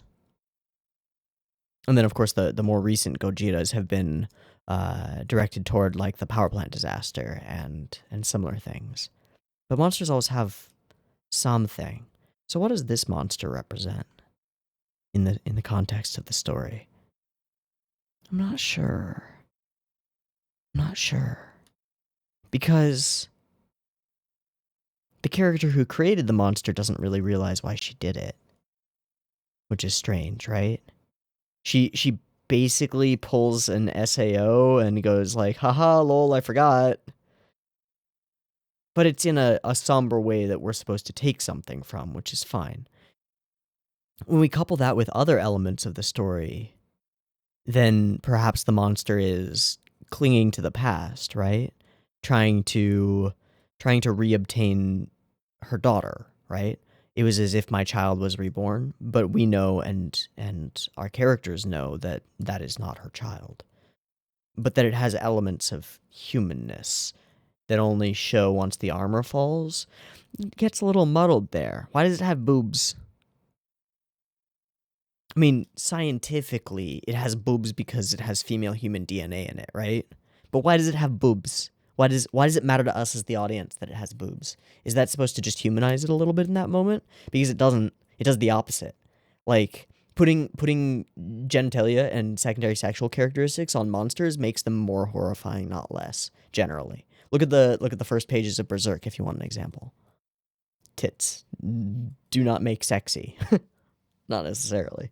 Although I'm sure there are some people who are super into this monster. I'll bet you anything you can find Rule 34 of Patlabor WXIII monster porn. Cause fuck. But I guess that humanizes it. But it seems to be an element of like clinging to the past. But then thematically within the story, clinging to the past becomes relevant and important, right? It is only because our older detective boy listens to analog records and is familiar with them and has a really good ear that they even come close to figuring out that there's a sound-based element to this whole thing, right? It's relevant. That clinging to the past helps. So, what's the message? Is there one? Maybe not. Maybe what we're doing here is we just want to tell this story. We wanted to tell this story, and maybe we're even intentionally playing with people who want a message from it. Because it's true that a movie does not necessarily need a message. What's interesting to me is that there seem to be so many that this movie attempts to convey, and yet many of them contradict each other or are left hanging or don't really seem to make sense with the rest. And then there's the pivotal, most emotional scene in the entire film for me, which is where she falls and the build up to it. I know this is kind of off topic, and I'm jumping around and tangenting a little bit, but this scene really is strange to me. I wouldn't say that it bothers me exactly. It's not like it irks me or that it makes me mad. I'm just a little bit in shock from it. I did not expect it to play this way at all. In fact, I will tell you that let's go find our timeline of events, right? So she goes and stands looking out at the final battle of the thing. We'll talk about the final battle because it's pretty fantastic. Just the way that this monster moves, even with mechanical elements around it, is gorgeous. And large portions of this battle jump between 24 and 12 FPS to create this awesome smoothness in high motion. It's really cool. Okay, but she steps out onto that catwalk as the lights come on, as the show begins, really. She steps out there. And he sees her, and she jumps here in the moment where her child takes the bullet to the face. Bullet taken, on the screen behind her, falling away, and she lets herself fall. This shot, what does this remind me of? Maybe a shot that I've seen from Paprika? Or similar? Something like that. I mean, it could be Gits as well. It's beautiful, though. It really is. And she falls. It falls, and we're matching cuts between the momentum, side to side. Rush, grab, got her. Okay. At this point, I think she's safe. Actually, I will say at this point, I think she's safe, because I know that Dude Bro is behind her, and he's gonna rush out to grab her. At this point, I also think she's safe. At this point, when he sees them, I'm 100% certain that we're gonna have a moment where like the grip is gonna slip, and then the homie will show up, and we'll be good. We'll be good to go. And the movie knows that it made us certain of that. Because this guy's been there for us in the past, right? He's our dude. He doesn't fuck up. He's the main character, kind of. But guess what? Sometimes it's not enough. Sometimes your legs give out from under you. Sometimes your hands are slippery from the rain.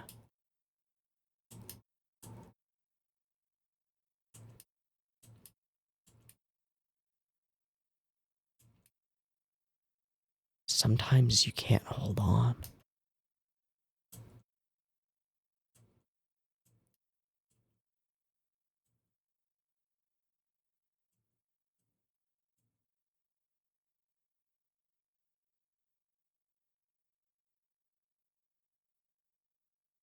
See, we keep showing the distance, right? He's halfway across the stadium, but all of us have all seen this trick before, right? We've all seen it a dozen times, a baker's dozen times. Our character is rushing headlong toward the girl who needs saving, or the friendo who's dangling above the sharks, or whatever. We see the distance between them. It's way too far. There's no way. He couldn't possibly get there in time. We show the rope begins to slip and snap. Oh no, they're about to die! And our main character is still too far away. The tension is building. Oh god, oh no, oh no, oh no. And he manages to make it just in time. Out of nowhere. The hero arrives and the day is saved. It's expected. Almost because it seems impossible. Almost because of the obstacles in the way. Because we've focused for so long in this film on this character's difficulty with his cane crutch and his hobbling around town, and the way he sets himself in his living room listening to music, just like drained with his feet up. He's getting old. So what better moment for him to overcome the physical limitations of his own age, of his own body, thematically relevant to the story, right? Because we have a scientific institute that has prevented aging, sort of, or created rapid growth. They've messed with the genes, right? So what if we show our aging main police guy character use human force of will and determination to push his old creaking bones into action and make it in time without outside help? What if that's the way we do it? That would be perfect, right? It would be thematically relevant. He would show that humans don't necessarily need technology and to mess with nature in order to become great, and that we can push through and maintain ourselves even into our older years. Yeah, that would work great. And that's why we don't do it. Because that's not the story we're telling. Sometimes we fail. Sometimes we're not good enough. That's a dark message.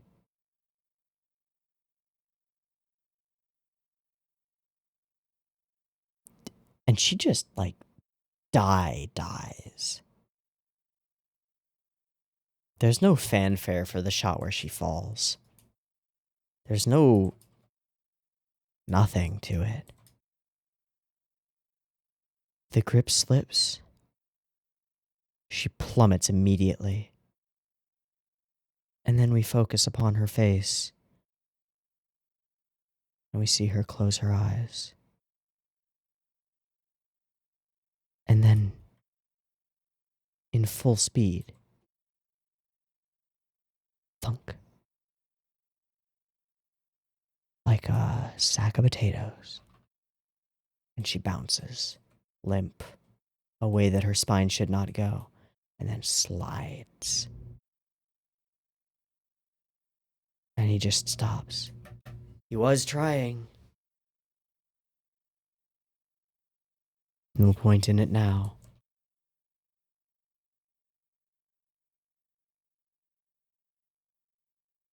What a face.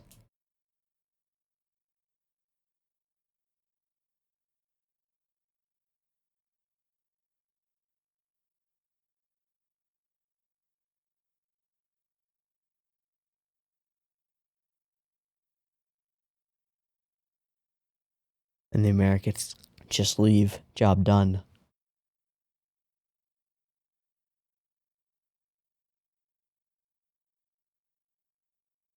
A tiny little story that would have never come to light, would have never seen the light of day. It happened there. But he released the story, the truth.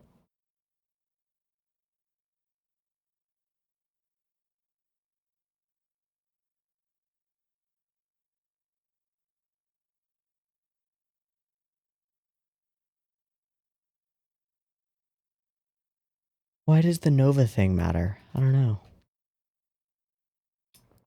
Okay, so this is a strange film with some very high highs and some very strange lows.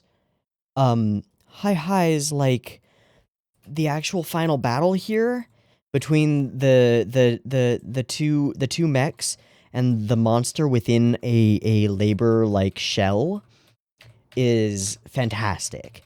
Just the fluidity of motion of the lower half of the monster's body, coupled with the jerky motion of its upper half because of the mechanical stuff above it, all while it's fighting mechanical Alphonses. The way it, like, flows underneath and then is solid above is really interesting. And just this whole warpity-whippity thing that it's doing with its whole body, snake-like, really cool and crazy and gosh, weird. I don't know. Yeah, don't shoot the thing. The movie also just manages to really nail some horrifying moments. Like this, the guy who finds himself in this little tiny alcove with the creature grasping out for him. Pretty crazy. The monster itself is clearly... It's got some basis in Alien. It's got some basis in some other things. It's neat. Spooky, but neat. And when we finally, I would say, devolve, because honestly, the film devolves into its climax. Like, it's putting things together,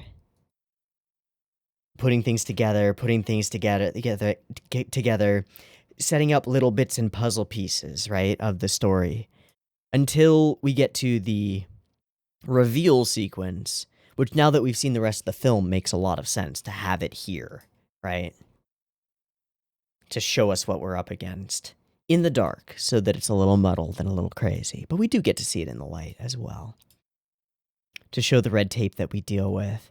And then to keep putting out the bits and pieces, sort of meticulously building up this set of stories, right? And circling in closer and closer to the answers. Until everything kind of devolves into an explosion of intrigue at the end here. We're just, boom, we're going. We've got a plan. We've got supersonic sound machines. We're doing drifting in a canal, which is also awesome, by the way. Can we talk about all of this water animation? It's so dramatically different from all of the water animation in the previous film, which was also stellar.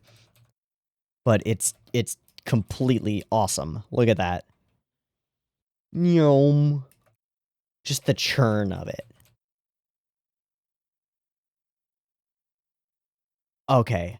Yeah, this one frame, or one couple of frames right here, I love so much. Right there. You see what happened there? All of the water's momentum just shifted. It was going up, and then it went...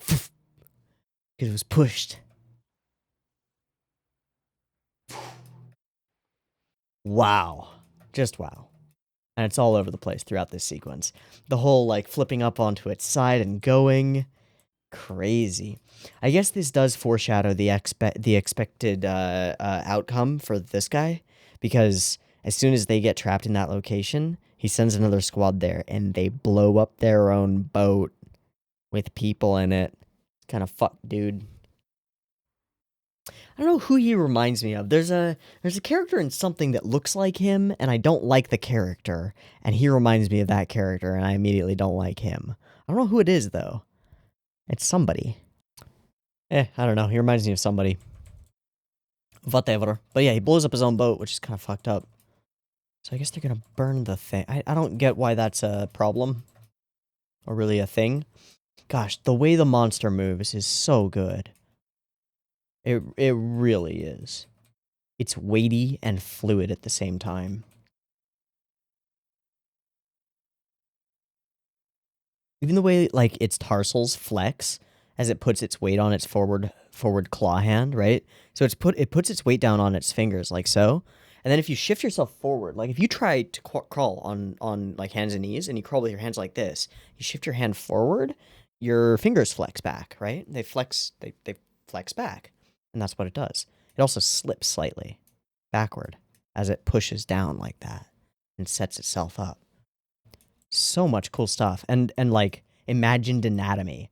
The way its tail swishes back and forth is like it's distinctly underwater-ish, you know? Like an eel or something, or an iguana, you know? The swimming iguanas. It's kind of like that.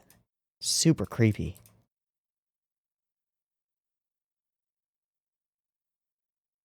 I think all of the color work in the episode or in the movie is really solid, just all the way through. I do find the character's skin tones a little weird. Like she's dramatically too pale in a lot of her sequences, which is a little strange to me. And then there's this like fuzziness on all of their skin tones. It's on most flat surfaces in the show. I think it's just some kind of artifacting or something that maybe I'm just not used to because I'm a little bit spoiled by the Bonkai filtered rips, which are really nice and don't have any of that stuff. So maybe that's what we're dealing with. But it's very present everywhere. General color work is good. General animation is solid, but not nearly as impressive as the other two films. I will say that I don't think this film peaks at highs nearly as high as the Oshii Patlabor films. And I do think its lows are lower. I think in general, it is one solid step below the Oshii Patlabors. However, it is a perfectly solid, excellent film in its own right. Is it an excellent Patlabor film? I think it's an unfair comparison. You're comparing against two of the genuine greatest animated films I have ever seen. I don't know how you deal with that. You just don't. I think this is a good film. I think it's a weird film. There are a lot of elements to it that I just don't quite get on on like first viewing. A lot of the elements of the mystery don't feel like puzzle pieces that clicked into place, and maybe that's just because I'm stupid. Valid. But there are also a lot of things that do click. Things that didn't make sense at first and then came to make sense. It's interesting. I'm gonna have to sit on this and think about this film for a bit. I'm really not sure what to think about it. Okay. One thing that I will say is that Kenji Kawai still killed it with some of that soundtrack. Woof. Super good. Alright, I think that's going to be a wrap. I've been Teeaboo. This has been the second Patlabor film. I do sincerely hope that you've enjoyed it as much as I have, and I hope to catch you next week when we watch something else. For now, we will say that this was a perfectly enjoyable, good film, and I had a good time watching it. It doesn't compare to the other Patlabor films, but we kind of knew that, and that's okay. Alright. I hope to catch you next week for something different. Maybe we'll go on an Oshii binge. I don't know. We'll see. And in any case, I'll see ya. Peace.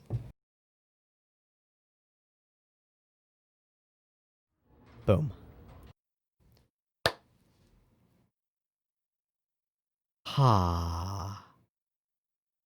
Ha. Okay. One of the most important and best executed hallmark things from the previous two Patlabor movies has been the quiet musical interludes that are thoughtful and somber and contemplative and force the audience to think about a particular thing. Each one of those in the previous Patlabor movies has had a specific purpose and a specific goal, and that goal has been pretty clear to us from the outset of the sequence, demonstrating something about the world that surrounds our characters, or the characters themselves, or just allowing them to contemplate thoughts and words and conversations that they've already had. The conversation in Patlabor 2, where we see Goto on the boat and he's just observing landscapes, but there's the dialogue or the monologue, the narration going on in the background, the explanation of a mentality, of an ideal, of a mindset. And that's all sinking in during that sequence. Or previously, where we're following Matsui around in his investigations, because that's very similar to what we're doing here, following him around in his investigations. But we have clear goals, and our focus is external, right? Our focus during those sequences isn't on Matsui and his partner. It's on the things they're experiencing. It's on the world. It's on the environment. The landfill, the landscape filled with trash, the broken down buildings, dilapidated with giant towers and skyscrapers behind, the torn down buildings and shattered windows, and terrible things and great things all mixed together. And all of it works, right? But more importantly, all of it has a purpose. All of it has intent behind it. It's conveying something specific, right? Same goes for the sequences of the martial law in Tokyo, right? Those are conveying something. There's a feeling to them. It's oppressive and wrong and weird, but it's also contradictory. Like, the people of Tokyo go about their daily lives as if it's normal. They take notice, but hardly. It just continues on. And that factors into the illusion of peace, right? The falsehood of peace that they're all subscribing to, that allows their society to continue functioning, that we choose at the end, Shinobu chooses to uphold because it is important to them. That's the story, and it's all conveyed initially through those moments. Those silent moments. What does this moment convey?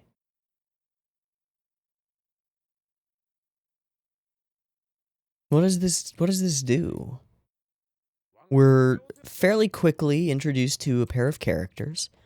We figure out a bit of character for one of them. One of them is quite a bit older, and his bones are just knitting together. He has to use a cane crutch. Okay.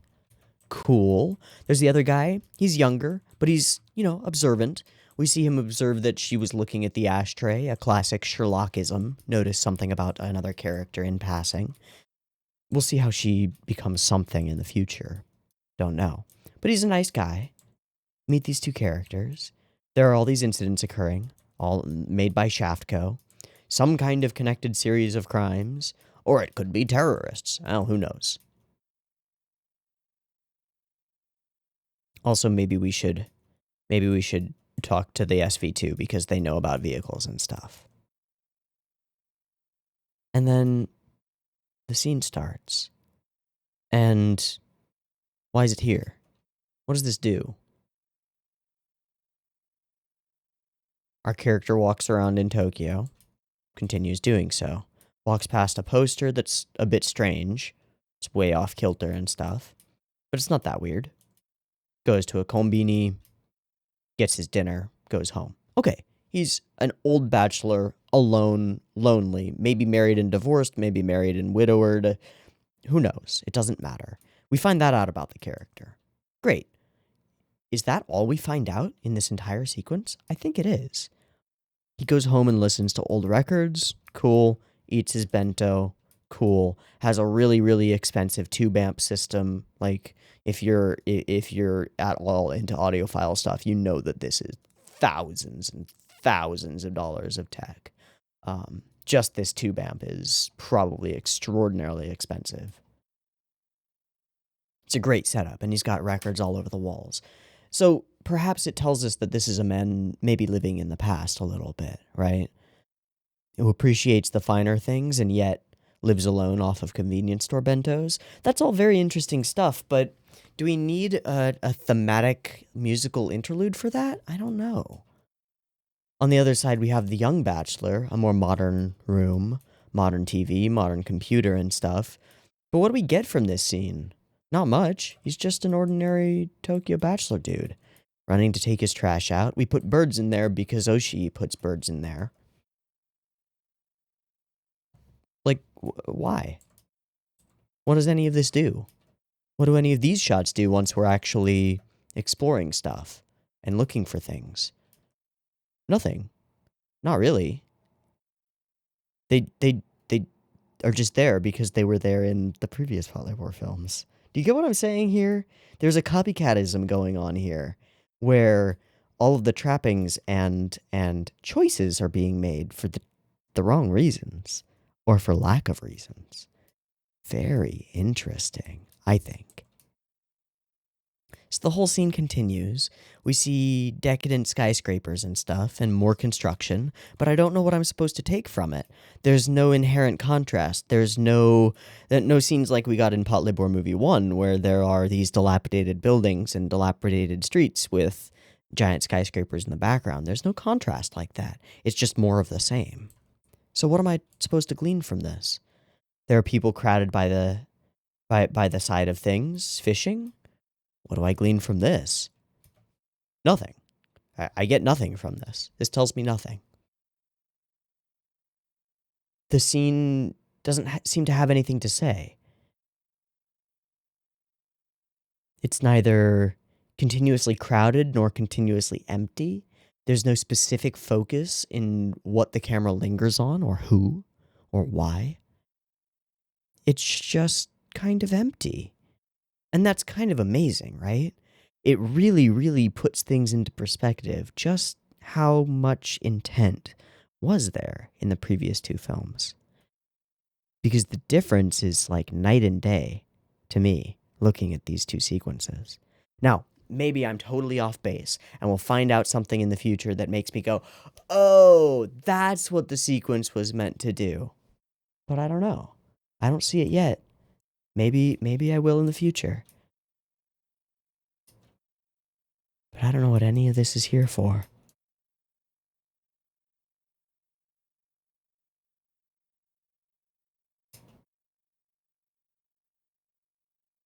Okay, let us continue.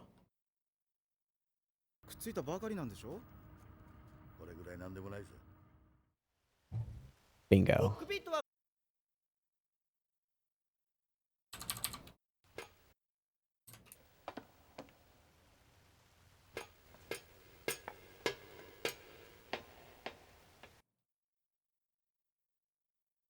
Just close your eyes.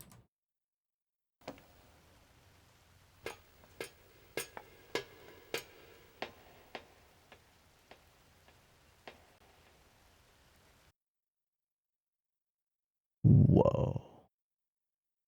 That is beautiful echo.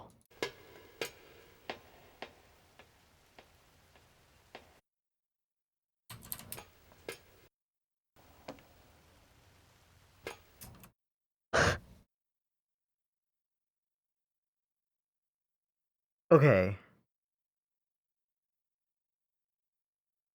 I think they recorded this in a real warehouse with a real like steel staircase.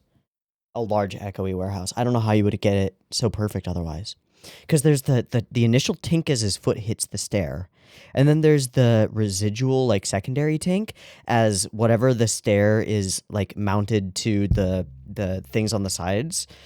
Whatever bolts are there, they move just slightly, right? If you go up metal stairs, you'll sometimes hear this. And so there's a second sound there as it moves slightly.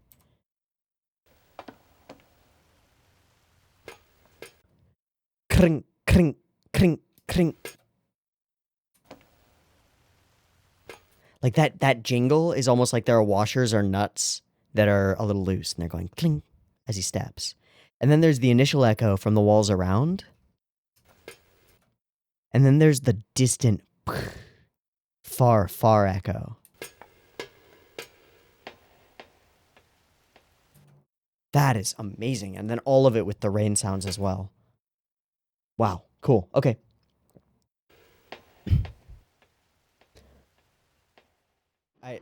Yeah, okay. Okay.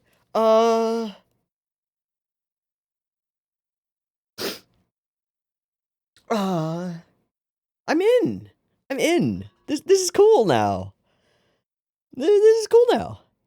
Like who cares about the sequence that's like This sequence of investigation that doesn't do anything. I mean, it does, but it doesn't. Who cares? We got freaking cancer monsters. What? Okay, so Lady Girl here is clearly somehow involved somehow. We don't know how, but somehow. She gets some kind of weird call.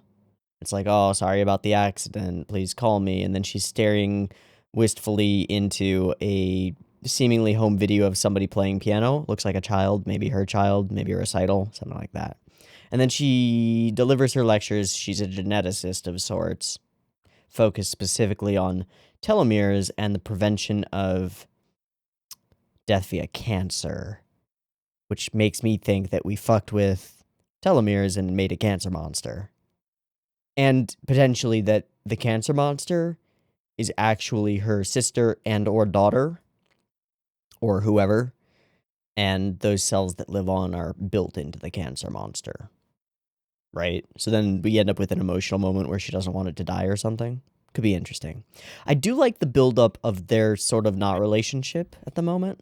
Just the sort of way that it goes, and they end up walking, and then we get kind of made fun of by a student going by who's like, "Oh, you're on a date," and she's like, "Hell yeah, I am. What up?" Gotta love that. That's good times. Okay, so Immortal Cell, fin-like thing, investigating. This is a really cool touch that we bring in a blind individual who can sight read lips in order to transcribe information for us. So check capsule and some other things. Weird. Okay. But we move it along, get the this thing, which is all about like taking away the home of a person who feels like they belong here. And there's something about this that's relevant to her, and she wants to be sold with it as well. So a self-sacrifice to, like, in vain. Then we get this shot, which implies that there's something untoward in her suitcase, and implies that she has something to do with the plane crash that caused something. And then we switch gears completely to this freaking club scene. And this one cut is really nice. Just the shadows on all the cloth there, really cool. A lot of the shots of crowd moving in background are really neat, very detailed, lots of faces and stuff, and individual lighting as well, which is cool. It's all looped, but I don't mind. It's very smooth looking and fun. Okay, and then Club Babylon with a giant Godzilla head at the front. Okay.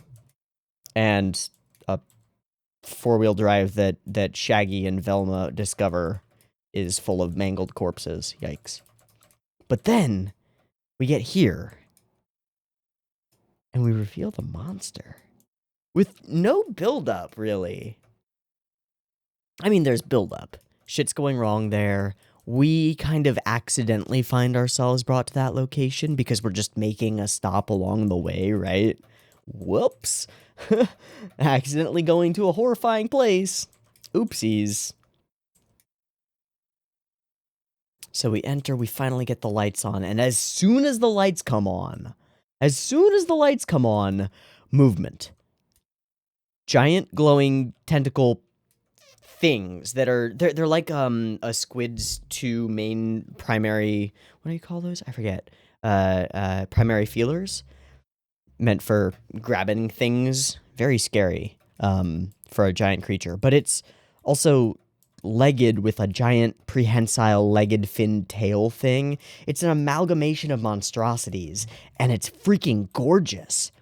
The way that it's shot throughout, where it blends into the backgrounds, where everything is this kind of monochromatic shades of red, and it fits into those shades in this dark maroon that's just slightly shinier than everything else around it, but still lapses into deep darkness. So you don't feel like you can really get a feeling for what it actually looks like as a whole.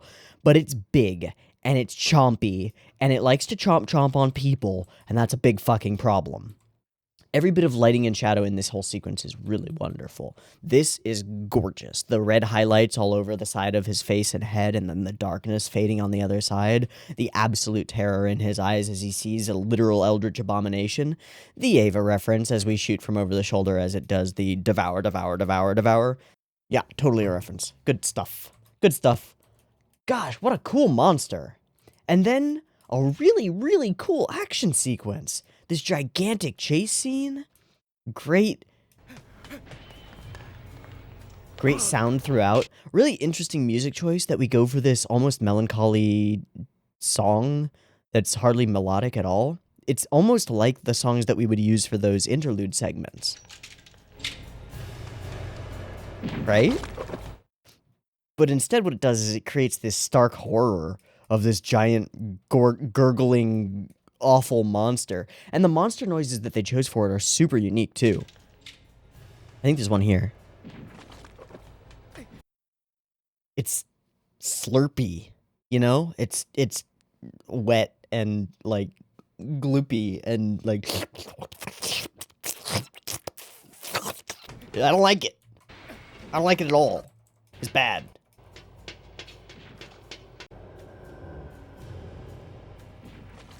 And just like low growls and stuff.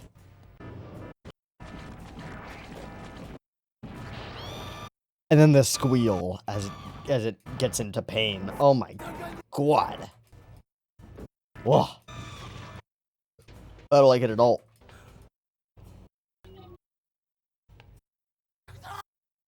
But then we turn it into his chase. Bring the lights on. The 1v1. The chomp. Jesus. Totally uncaring. Just a monster.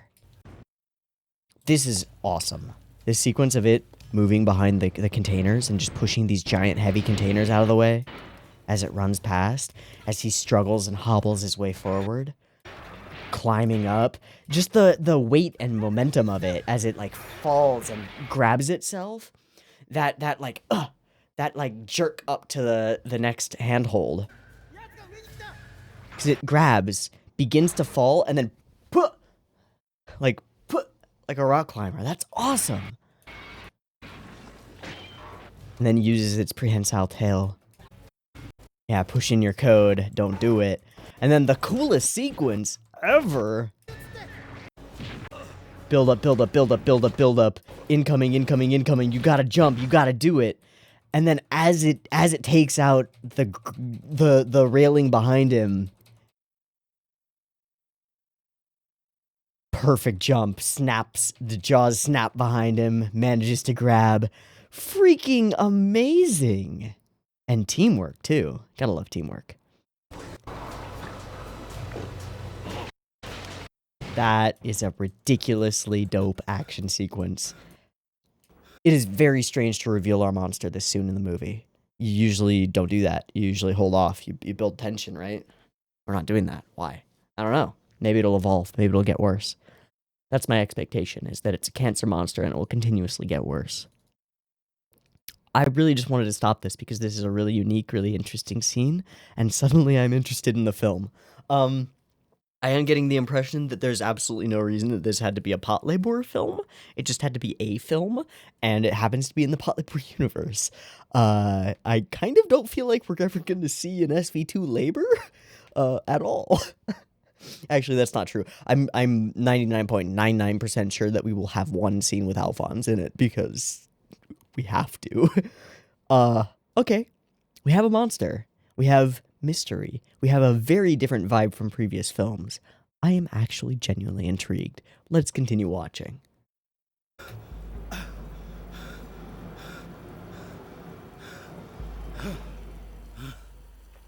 Ugh. Yeah, it's still moving.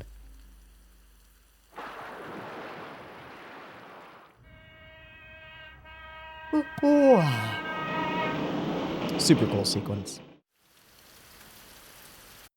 We gotta pause just for a moment here to say, not cool, dude. Not cool. Not okay. Your partner just, like, has very legitimate evidence-driven suspicions toward a girl that you're romantically interested in and just became romantically interested in, like, a week ago. And, you hit him with, oh yeah, your whole fucking family hates you and you're all alone, old man. Dude. Not cool. Not okay. Alright. What the fuck?